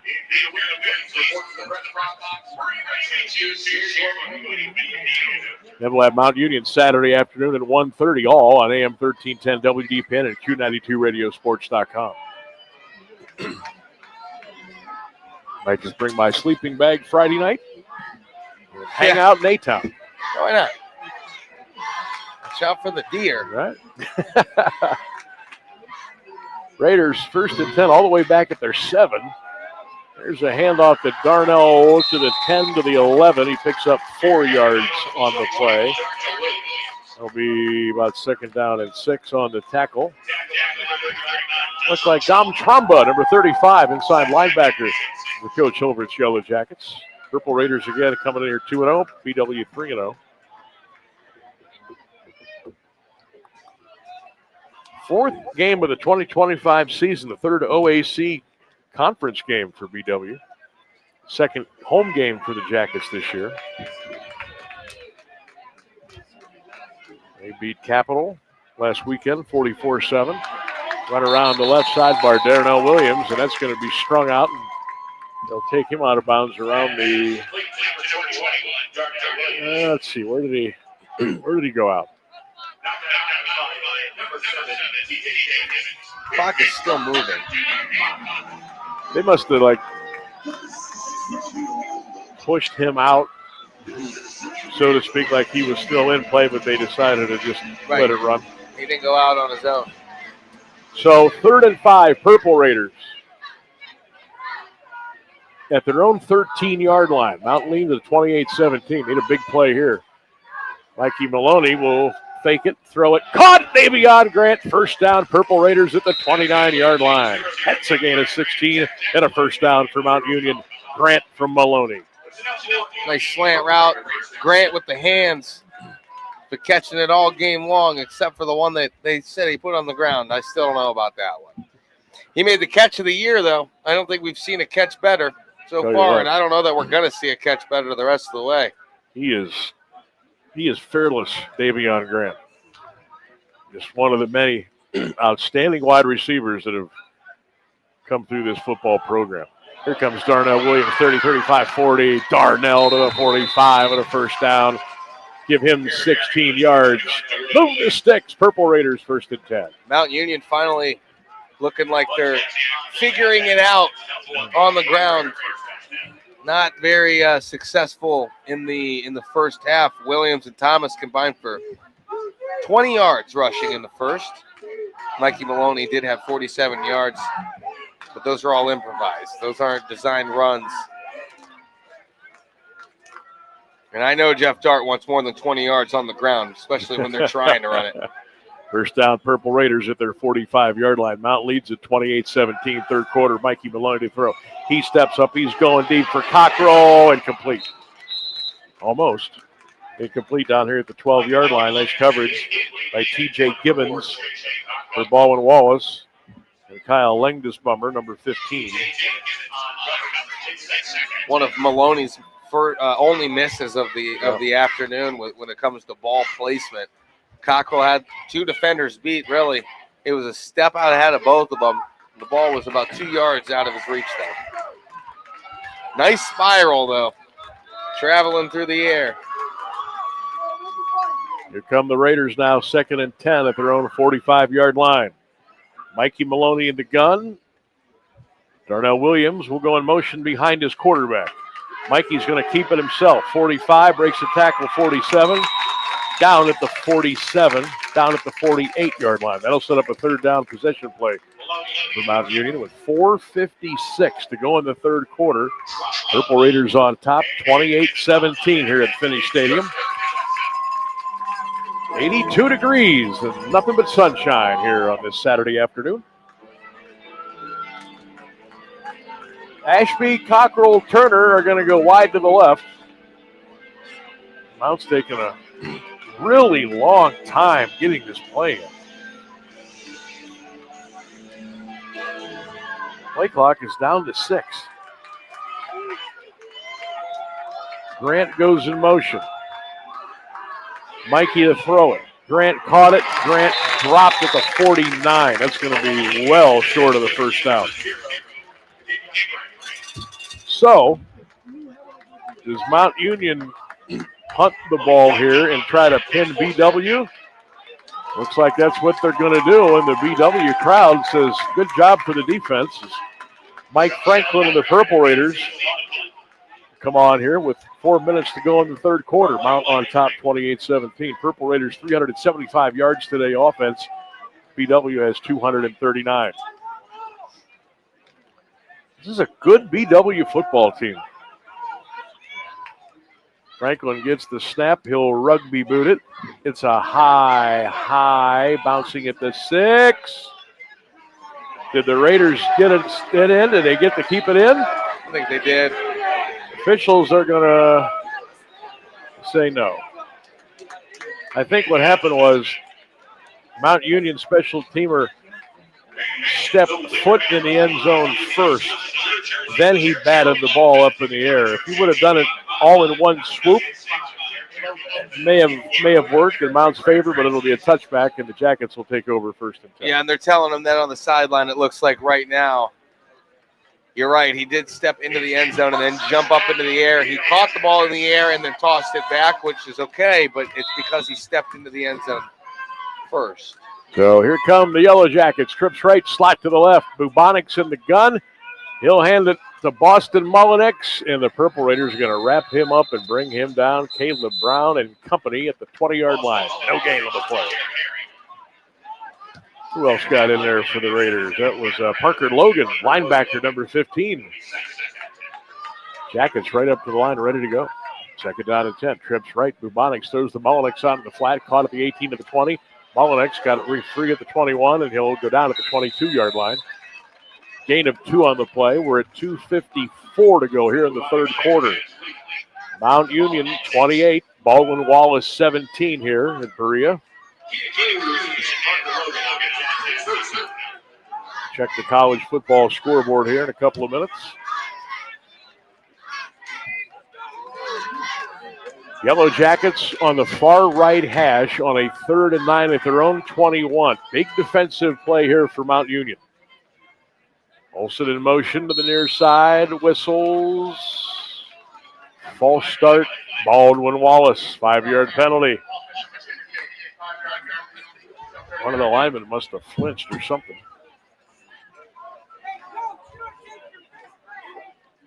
So that'll take the ball back to the Yellow Jackets 16.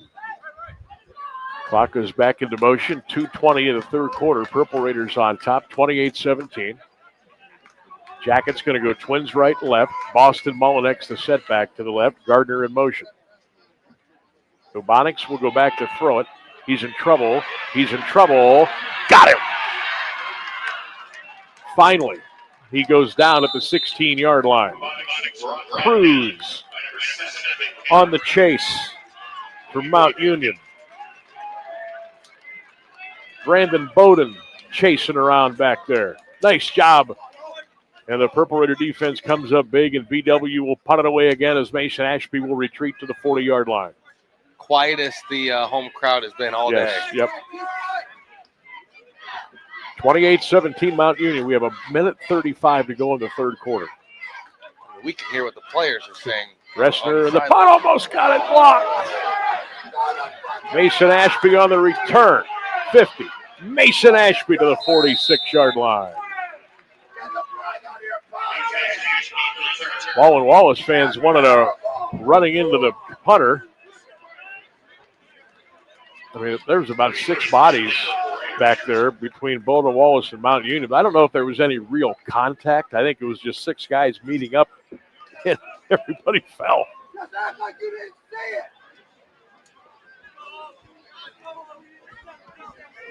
Was there a flag here on the far side?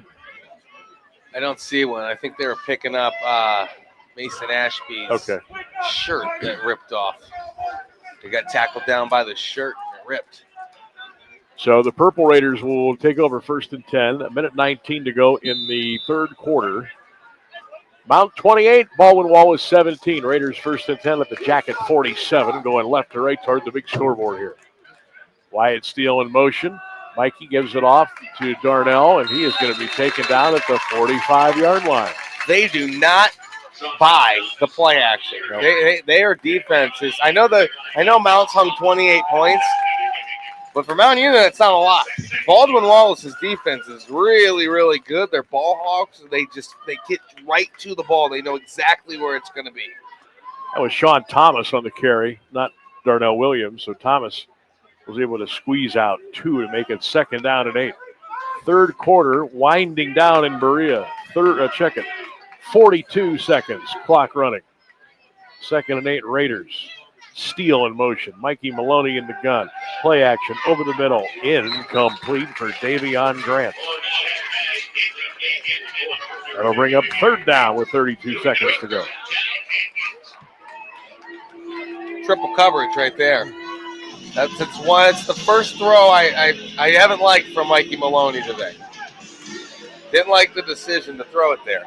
It was almost like it was his first read, and he was going there the entire time. Purple Raiders now are going to go trips left, slot right. They need 8 on a 3rd down at the Jacket 46. Maloney to throw. Mikey steps up in the pocket. He's going to run it. Here he goes. Can he get a first down? 40. 35. He got the first down at the 30-yard line. Mikey Maloney, he has given Baldwin Wallace fits with his legs today. 15-yard scoop and a first down. And I think it's important not just to keep the drive going, but to have the ball to start the fourth quarter, to control that. I think it means a lot. Only problem is that action is going to be way down at the other end of the field for us. Yeah. Penalty flags with 13 seconds. But she'll trade points for time. Yes. Is this going to be on BW for a jump, or will be the Raiders for a false start? More so, they stopped Baldwin Wallace from starting with the football to start the fourth quarter. Offsides on BW. But even with the touchdown here, we got to go back to week 1 against Wheaton. It was never over. we were pumpkin spice and we were hanging Halloween decorations in the third quarter. And we blinked and it was 37-29. They were lining up for an onside kick is what they were doing. Time has run out here at Finney Stadium on the campus of Baldwin Wallace. We've got one more quarter to go. Can the Raiders hang on the OAC opener? Fourth quarter coming up. It's Mount Union 28. Baldwin Wallace 17. Purple Raider football continues after this on 1310 WDPN. Montfort Glass reminds you that fall is just around the corner and winter won't be far behind. And now's the time to think about those commercial doors and windows that need a little work. When the mercury in the old thermometer starts to plummet and the cold wind starts to blow, you'll want to be warm and cozy inside. And you can be with the help of the experts at Montfort Glass. They can replace broken or cracked windows and doors quite economically with unsurpassed service. Montforts can even handle those odd and different sized windows, as well as replacing the old hardware and providing weather stripping for commercial doors of all types. No matter what kind of door or window treatment you need, the crew at Montfort Glass can handle it. Imagine the comfort of a pleasantly warm home, and your fuel bill savings will add up too. Call the glass experts at Montfort Glass at 330-823-0450. Montfort Glass, 30 South Union Avenue in Alliance. You're listening to Mount Union Football on AM 1310 WDPN and streaming live on AM 1310WDPN.com. Sam Berkman, Ryan Bevere back here at George Finney Stadium, Trestle Field. Late September Saturday, 15 minutes of football to go. It's Mount Union 28, Baldwin Wallace 17. Total yards in the game, Purple Raiders with 393 yards. Yellow Jackets with 240. Mount first and 10 at the BW 24-yard line. Mikey Maloney hands it off left side to Sean Thomas. 20-15. Thomas still on his feet. He's going to go. Did he get in? Touchdown, Mount Union. 9 seconds into the fourth quarter. There's your flex. Yeah, what a way 34-17 Raiders. What a way to start the fourth. So Thomas went around the left side, kind of danced his way down the sideline right into the end zone. And 6 more for the Purple Raiders, 34-17. Yvonne Merrick on for the extra point. Michael Franklin will hold. Snap spot kick up, and the kick is good. That's more like it. 35-17 Raiders as we just keep cranking up here in the fourth quarter. That's a great way to start the quarter right there. Yeah, I was just going to say, that's exactly what you wanted. That's how you start it. You got the ball to start the fourth quarter. You add points to the fourth quarter, but it's not over. Oh, no. Never have enough points on the road. You can't ever have enough points in college. Guardians and Rangers tonight. It has been deemed an official sellout. First pitch at 7:15. If Guardians win, they're in the playoffs. Sounds simple enough, doesn't it? Or Houston could lose. Yeah. Just all depends now. It's just a question of wild card 2, wild card 3, or division. Well, if you're a Guardians fan, you're really a fan of 3 teams today. You're a fan of the Angels, you're a fan of the Red Sox, and you're obviously Guardians fans. But it just win. Just win. Just win, control your own destiny. Wish we would have beaten Detroit on Thursday. Man, that would have been nice to just finish it up right then and there. I thought that was going to happen, but it didn't. But again, they're still in control of their own destiny. Here's the kickoff. Here's the return by Baldwin Wallace. That's Graves on the return. He's 25-30, 35, stumbling and rumbling, and he'll get out close to the 37-yard line, and that's where BW will go 1st and 10. So 14:43 left to go in the game. Mount Union in front 35-17 over Baldwin Wallace. Next Saturday back in Mount Union, the Purple Raiders host Otterbein, 1:30 here on 1310 WDPN and Q92radiosports.com.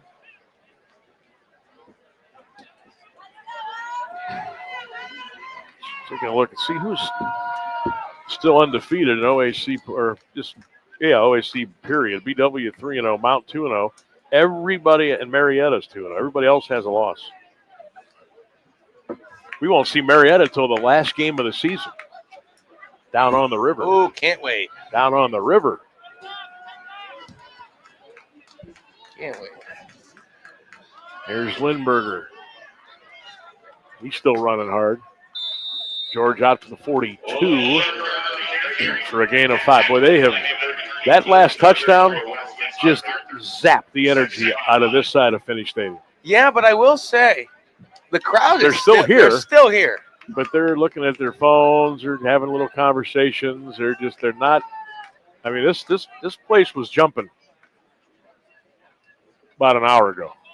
I thought they threw me a birthday party when I got here. I was like, oh, this is nice. Look at this. Hand off to Lindberger again. There he goes. 30, up 45, 40. First down, BW at the Mount Union 40. George Lindberger is having an absolute feast of a day running the football for Baldwin Wallace. If I'm Mount and I'm a competitor on defense, even with a win today, I can't get back on that bus unless I figure out a way to stop that man. How about on the ground today, BW, 144 yards. Lindberger's got most of them. That's a day right there. Bubonics gives to Lindberger again. Running right up the middle. On progress, they'll stop him at the Mount Union 36. So he'll pick up 3 yards on the play. 13-15 left to go in the game. Mount Union on top, 35-17. They really do have a nice two-headed monster with Lindberger and Boston Mullinex. Yep. Browns are going to have to deal with a two-headed monster tomorrow. Defense will be tested. Oh. At Ford Field. You say tested, I say embarrassed. There's another handoff. Lindberger, I mean, he takes on all comers. Gets down to the 31 for a gain of 4. Now, keep in mind now, this is a 35-17 game. There's 12 and a half to go in the fourth quarter. The BW they have not put the ball in the air on this drive. So they know how they can get from A to B, but it's going to take a little bit longer this way when you're down 18 points. 3rd down and 2. Lindberger, the tailback to the right of his quarterback, Charlie Bubonics. Here's Lindberger over the right side. 30, 29. They stand him up at the 29-yard line. What? First down. Whoa! Wow. Whoa! Okay. I don't know about that. I didn't even think he crossed the 30. So first down, Baldwin Wallace with 11:45 to go in the game. They are just hammering away now with the running game. Interesting, nobody from Mount Union argued that. No. You must have missed I was watching for the reaction, and really nobody, at least from here, they didn't say anything. 1st and 10 Jackets. There's Boston Mullinex over the left guard, left tackle. Bowden and company stand him up. Caleb Bernard was in there. Weston Arthur made the stop. Only a gain of 1. Time is ticking. 11:13 to go in the fourth. Mount Union 35 and Baldwin Wallace 17. Stick around after today's game. We'll have a quick post game on 1310 WDPN. Don't forget, check our social medias after the game. Coaches and players interviews on Facebook and X 1310 WDPN. There's a handoff again to Mullinex. Boston got free. 25, 24, 23-yard line and taken down by Caleb Brown. And he got some help from Keenan Cruz. But again, yes, they are mulching up real estate, and they are moving toward the goal line, and they are having success on the ground. But we're down to 10-25. BW down 35-17. See if the Raiders can get a stop here on a 3rd and 3. Bubonics in the gun. Now they're going to throw it. Here comes the blitz. He fires over the middle. Touchdown, Conwell. He got behind the defensive back, Davis Nye. And Bubonics hit Conwell right on the money. Touchdown, Baldwin Wallace with 10-12 left to go. And now all of a sudden it's 35-23. And it looks like the Yellow Jackets will go for 2. Definitely going to bring the crowd back into it. That's for sure, especially if Baldwin Wallace can come up with some sort of defensive stand and a quick one at that, because they would still need 2 scores. So if you get the 2 here, it cuts it to 10. If you want to went to the PAT, it would have been 11. Play action. Bubonics rolling to the right. Bubonics rolling. He lunges toward the goal line. Didn't get in. And the 2-point conversion goes awry. You know, if they go for the extra point there, it's an 11-point game. So touchdown, 2-point conversion, field goal ties it. So they need to go for 2 regardless. So now I would have waited. Now it is. It's you're going to need 3 scores now, right? No, they could do it. I mean, if it's 2 touchdowns, you're okay. Right. But if it's a touchdown field goal, you're still down by 1. Right. You need 2 touchdowns now. I guess what I'm saying is, I think I'd have kicked the extra point there. Yeah, I would have kicked the extra point too, and then waited because they needed that 2-point conversion regardless. I would have prolonged the game, got the extra point through the upright, and known what you needed to do moving forward. But regardless, they needed to go for 2. So I guess they're thinking, let's just do it now and know what our fate is, so we know what we have to do the rest of the game. So now they know they got to get 2 touchdowns. Here's the kickoff. Purple Raiders return. Here we go. Darnell Williams at the 10. 15, Darnell at the 20. Williams puts his head down, and they will wrestle him down at the 24. So the Purple Raiders will take over. Now's where you need one of those big boy drives with 10:06 to go in the ball game. Mount Union 35. Baldwin Wallace 23. George Finney Stadium at Baldwin Wallace. Sam Berkman and Ryan Bevere with you on 1310 WDPN. Of course, we're streaming at Q92radiosports.com. Hello to Raider Nation out there, everybody listening on 1310 on the Q stream and on Facebook, X, and the Q92 radio page on YouTube today. Hope your Saturday is going well, and we're trying to bring a win home for you on this Saturday afternoon. 82 degrees and a lot of sunshine. A little bit of humidity, too. Here we go, Raiders. Time for a big drive. Williams in the gun. Mikey Maloney will give it, fake it. Mikey Maloney to the 25, to the 29. Mikey Maloney, and I mean, he bruised and barreled his way to the 31-yard line for a gain of almost 6. He's been doing that all game. Mikey Maloney using his legs. That is something a little different from a Mount Union quarterback this year. He is not afraid to stick his nose in there. No. The sophomore out of Haynesville Riverside. And you would have never thought he was a sophomore. He controls this offense exceptionally well. Trips to the right, slot left is Cockrell. Steal in motion. They'll give it to Darnell, 30. Williams to the 35. Give him a first down. And it is. So 2 running plays, 10 yards. Move the sticks. First down, Mount Union. And they will trade 2 for 10, the length of the field. Yep. And they're in no hurry. Purple Raiders on top, 35-23. 9 minutes. Clock running in the 4th quarter. This has got to be Coach Start's put-away drive. Yep. This is we're putting the game to bed right here. Whether they score or not, it should be the goal to put this game away. Maloney gets the shotgun snap, puts it into the hands of Darno. He'll slam his way out to the 39-yard line for a gain of 4. We'll call it second down and 6. Just keep that clock moving. And what's interesting is Baldwin Wallace has stopped the run all game long, and now when they know it's coming, they're giving up 5 yards a carry. That is interesting.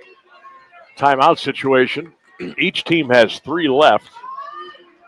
We're in the fourth quarter now. 8 minutes and 10 seconds to go. Purple Raiders on top, 35-23. Mikey Maloney just looking at that play clock, trying to take as much time off as he can. Gives it to Darnell, 35. Darnell, 40. Takes a hit to the 45. First down, Mount Union. It's just muscle on muscle right now. They only had 4 guys on the line of scrimmage. They're playing everybody back, Baldwin Wallace. I don't understand the defensive play call right here. Linebackers back. Corners aren't pressing. Safeties are back. And again, Mount Union almost in just like slow down mode right here. They're not even getting up to the line of scrimmage and lined up until there's about 8 seconds to go on the play clock.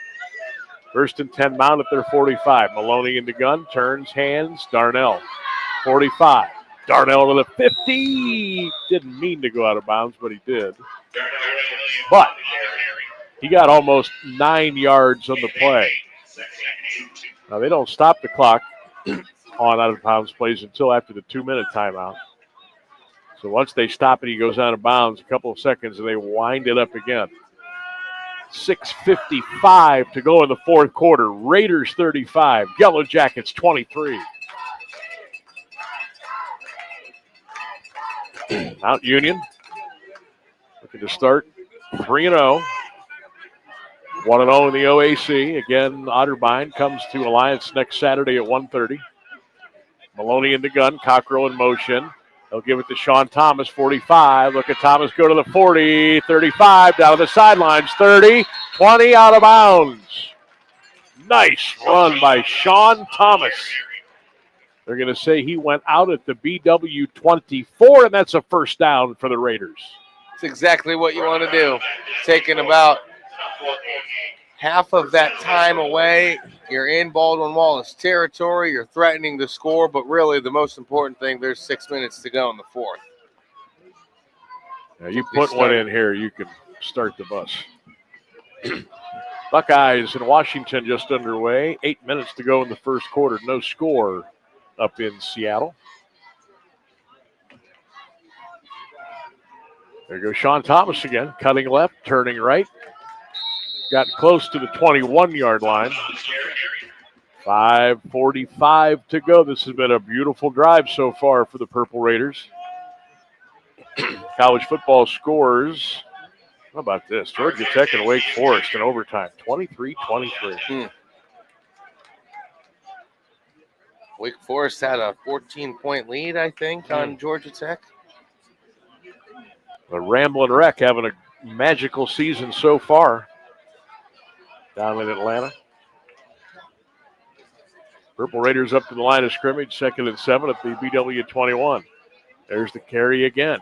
Inside the 20, inside the 15, close to the 13. That's another first down, Mount Union. And that was Jaden Minner, number 26, getting the call. You mentioned Georgia Tech. There's all of, and we're right around Brown's facility. There's all this talk about Lenore Sellers, Arch Manning, and all of these different kinds of quarterbacks for in college. How about Haynes King? How about Haynes King for Georgia Tech? Playing well. I love that. They're kid. one of their best starts in years down there at Georgia Tech. He is phenomenal. He picked up an upset last year as well. Week 0 against, I believe it was Clemson. Purple Raiders. There's Minner, and he will get out of bounds and around the 6. So Mount is just like, this is just like a slow torture for Baldwin Wallace right now. Oh, yeah. 4:15 to go. Clock running. I think Mount took the ball over, with about 10 minutes to go? Yes, there was 10 minutes to go. We're down to almost 4 minutes, and the Raiders are driving. Right. That's what I mentioned. Whether they score or not, they got to put it away. And I think even without scoring here, they've done a good job of putting this one away with almost 3 minutes to go. Yep, 3:48 running. Raiders first and goal with the Baldwin Wallace 5. Strong formation trips right. Maloney in the gun. He's going to go back to run it. Mikey Maloney got inside the 4, close to the 2. And now it's just a matter of taking up as much time as you can. You score a field goal here, you score a touchdown. They've imposed their will on Baldwin Wallace here in the last 10 minutes. No question about it. Big boy football right here, Mount Union. This was the flex drive that you've been asking for. We got it. College football finals, Minnesota beat Rutgers 31-28. Louisville beat Pitt 34-27. K-State over UCF 34-20. Notre Dame beat Arkansas 56-13. Maloney hands it off, Minner right up the middle to the 2, to the 1, to the end zone. Touchdown, Mount Union. That'll slam the old door shut. 2:49 left to go in the game. Purple Raiders 41 and the Yellow Jackets 23. Minner hits pay dirt for the score. That's got to be it. That's got to be it. Sam, I mean, wow, it was not long ago. We were sitting here. We thought we had a game. Questioning whether Baldwin Wallace should have went for 2 or not. It's not going to matter. Doesn't matter now. Mike Franklin to hold. Merrick for the extra point. And the kick is good. And with 2:49 left to go in the game, we will take a timeout. Mount Union 42, Baldwin Wallace 23. They're heading to the cars in Berea. We'll take a timeout on 1310 WDPS. Hey, Joe, good to see you. What What a fast score. What's up, Sam? Need to pick up a few tools. You? Oh, I need new kitchen cabinets and countertops, maybe even a whole new kitchen, but I can't get any help or find what I need in this place. Yes, Sam. These big hardware stores are great for tools and appliances, but not for kitchens and bathrooms. You need to go to Robertson's for that. Robertson Kitchen and Bath Gallery is a craft-made dealer, and their knowledgeable consultants have the training and expertise to actually help you get what you need without breaking your budget. Visit Robertson Kitchen and Bath this Thursday evening until 7 at 2155 West Main Street in the Alliance Industrial Park. Robertson Kitchen and Bath, where amazing meets affordable. This is Mount Union football on AM 1310 WDPN and streaming live on AM 1310 WDPN.com. We're back here at Baldwin Wallace, Trestle Field,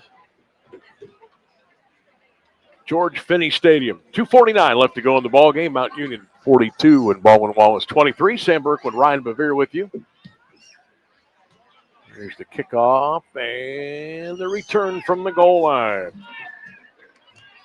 Coming out is Graves, and he will be taken down around the 22, 23-yard line, near side. That's where they'll go first and 10. Ohio beat Bowling Green today, 35-20.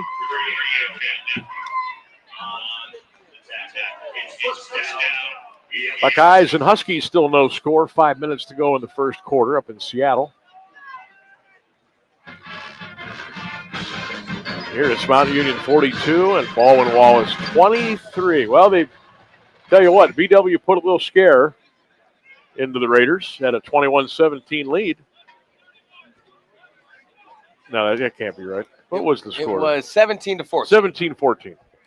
And since then, Mount Union has exploded. There's a pass caught out of bounds around the 30-yard line. All the fans are going to go home and they're going to talk about how great of a first half it was. And it was a good first half.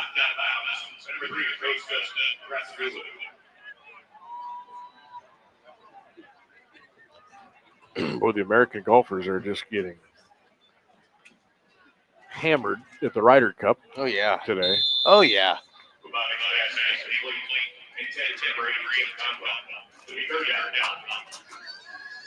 I think the fan behavior has been less than acceptable. So I get it. I guess, to a point, but my goodness. So as a patriot of the United States and someone who really bleeds red, white, and blue, should I be embarrassed that I am rooting for the Europeans in this golf tournament? What? Bubonic's back to throw. Charlie looking. He got all day. That ball's deflected and complete. Try to get it to Conwell at the 35-yard line. Stops the clock with 2:10 to go. Did you see the video of the Ryder Cup? They opened up at 6 a.m. 6 a.m. And the music was going. Yep. Oh my gosh, that would have been. That's something that I wanna be a part of. I was just curious. I mean, I've watched a lot of clips of it, and obviously I'm unable to watch it live. But why do they start that so early? Because it's an all-day thing. I mean, does it really take? It's like 12 hours yeah. to do? Really? Yeah, they were still going when we kicked off last night. I was checking score updates last night during our games because it's an all-day thing. They started today, I think, at 7. Yeah, they teed off at 7. They're still good. They're still going now. All right, we got the official 2-minute timeout here at Baldwin Wallace. Mount Union 42, BW 23 after the game. We'll have a quick wrap-up here. Actually, I'll let Ryan go down. Boy, Yellow Jackets on the field and in the booth today. Go down and get an interview with Coach and a couple players, and that'll be posted later on all of our social media platforms, Q92 Sports, 1310 WDPN on Facebook, X, and YouTube. But Mount got a little test today, but they put it all together when they needed. A couple of big drives, one at the end of the first half, one here with 10 minutes to go. Took like 8 minutes off the clock, and they're on their way to their third win. And how about the start? Beating 2 top 25 teams, and then following that up with a win against Baldwin Wallace. That strength of schedule looks real nice right now. Oh, yes. We talked about this in the pregame. Is this the best start of 3 weeks that Mount Union football has ever had? Schedule-wise, maybe. Bubonic's back to throw deep down the left sideline, incomplete over on the track. Closest person there was Garrett Beasley, offensive lineman number 73. He dropped that pass, and he's hearing about it over there. I mean, they're a couple of the players over there giving them the business. The fans were booing. They were. I had to pull my earphones away from my ear to make sure that was right. Second down and 10. Jackets at their 42-yard line. Bubonic's back to throw over the middle. Incomplete for Conwell at the 35-yard line. Mount's got a couple of second teamers in.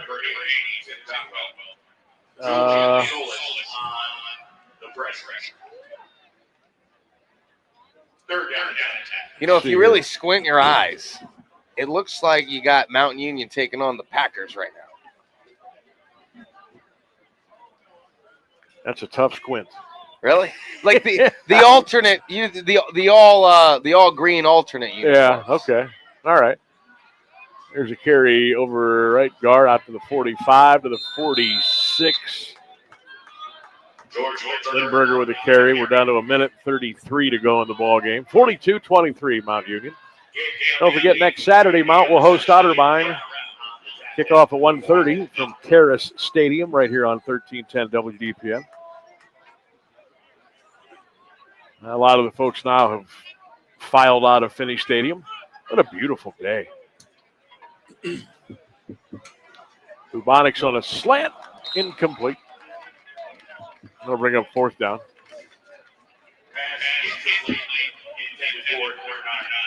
So that'll turn it over on downs, and the Raiders will take over first and 10.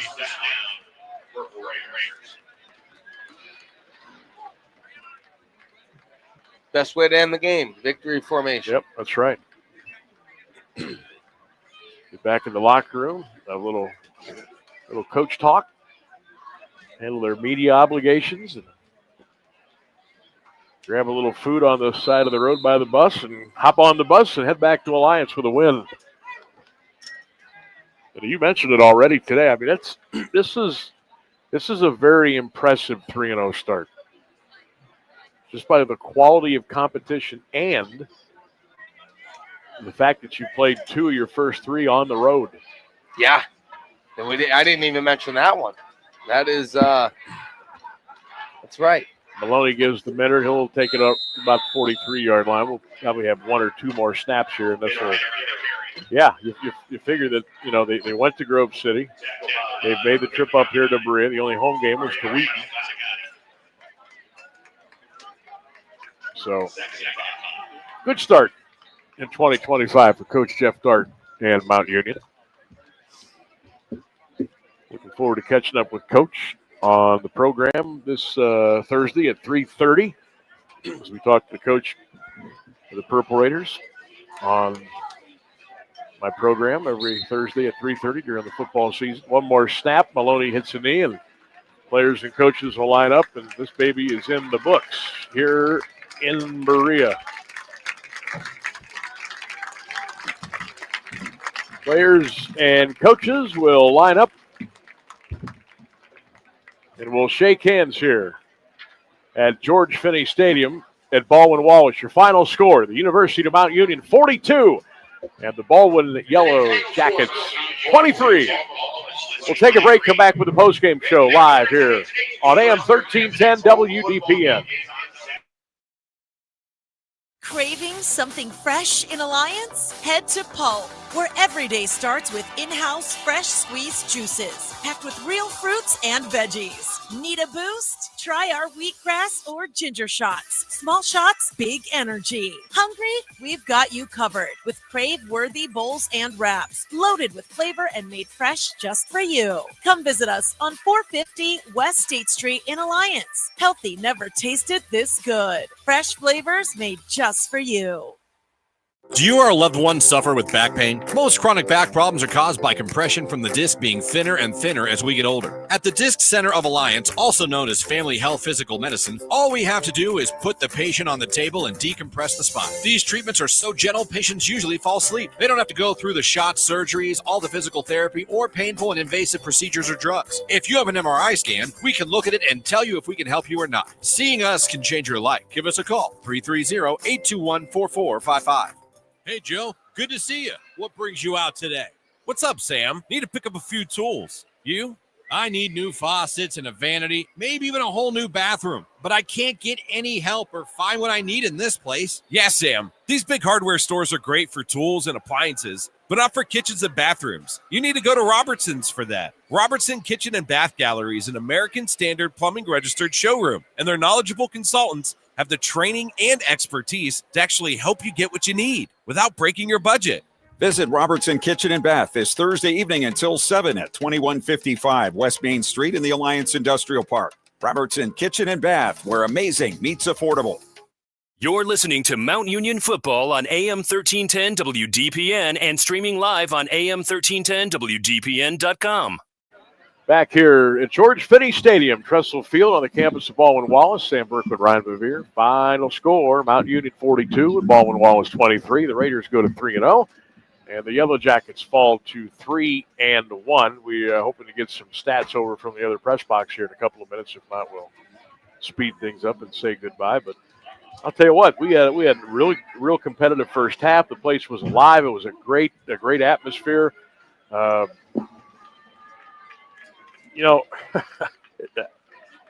Late September, but this was almost like the de facto OAC championship game today. No, let's just be honest. And again, it felt that way. I even had some people from the BW say, "Hey, this is kind of the thing," because unless something really goofy happens, I would expect both these teams to win the rest of their games this year. Again, long way to go, but. Both teams brought it today. BW was waiting on Mount. Raiders are coming off that bye week. Took them a little extra time to get into it, but once they found their comfort zone today and started to stand tall, be strong, and they played Mount Union football, they come out of here with a big 19-point win, and they look pretty good doing it. I mean, you have to have all the confidence in the world if you're Mount Union Purple Raider, but Jeff Dart's got to be scratching his head wondering, what am I supposed to teach these guys at practice this coming week? Because they like to see the mistakes. They like to see coachable players, they don't want to go out there and see 60-0 each week, because that's not really going to gear you up for the bigger games. And I know we just kind of played the 3 biggest games that they're going to see in the regular season, Right. but I mean, I'm sure Jeff Dart is gonna find something to take away from this game, and they're gonna use it, and they're gonna use it to go moving forward. And it's week 3 for Mount Union, but I mean, you can really only go up from here.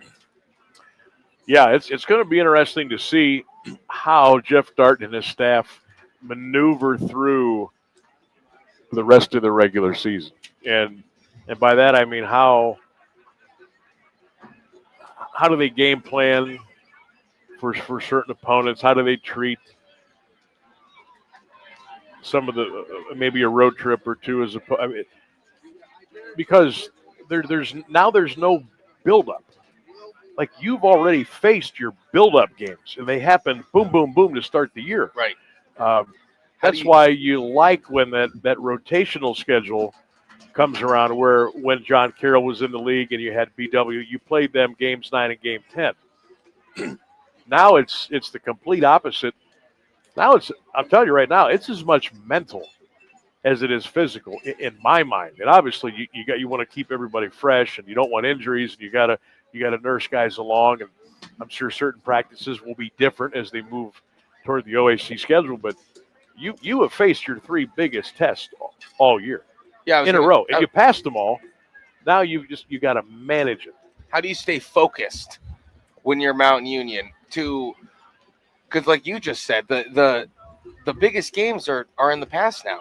The only thing that you have to look forward to if you're Mount Union is in January, like what you mentioned. So to keep the team focused, and I guess it's a really good thing for the football team if this is what we're discussing in a post-game show. Sure. So I don't want to get ahead of that, but like I just think to keep your mentality as strong as it was these first 3 games, because we all know that there are some 70-0 coming around the corner. We all know that that's going to take place. To be in those games and to not just go through the motions, but to try and use those games to get better, because you have to continue to get better and better and better, especially when you're if they have to face Wheaton or Grove City or Baldwin Wallace a second time down the road. You may see John Carroll down the road. Exactly. Who knows? You want to continue to get better. Yeah, you want to be playing strong. Obviously, you want to be playing strong December, hopefully into early January. And again, there's a lot of football to be played, and we're not downcasting any of the other teams on the schedule. We're just kind of presenting what's ahead. That Mount Union, and for that part, they're both going to be favored in every one of their games the rest of the year. So we'll see how this all plays out. If you're Mountain, here's what you do. You worry about yourself, right? You try to get better every practice, every play, every series. You work on building your depth, because you never know when you're going to need to go, that route. And me, I'm going to scoreboard watch. I'm going to watch the scores of Wheaton. I'm going to watch the scores of Grove City. Obviously, we'll keep in tune with what's going on with BW. You just want those guys to just keep on winning, build that strength of schedule number. So when it comes to the playoffs, you leave no doubt in the committee's mind that you should be hosting all the way through. That's the goal right now. To me, that's the goal. Yeah, no trips to Del Val this year. No, please. We need to go Alliance. Yeah. Can't. That's what we need. That's what we need to do. All right. It doesn't look like we're going to get the stats, so we are going to wrap up and say so long. Again, Ryan's going to get Coach Dart and a couple of players. That'll be up on our social medias a little bit later on today. Make sure you're checking those out. But, what a great day. Beautiful day, great crowd, great atmosphere today, and most importantly, a big win by the Purple Raiders. Your final score, Mount Union 42, Baldwin Wallace 23. For my partner, Ryan Bevere, for Mr. Rainsburg back at 1310 WDPN, and thanks to all of you for listening today. Sam Berkman saying so long, and have a good afternoon from Berea. Your final, Mount Union 42, Baldwin Wallace 23. Have a great weekend, everybody.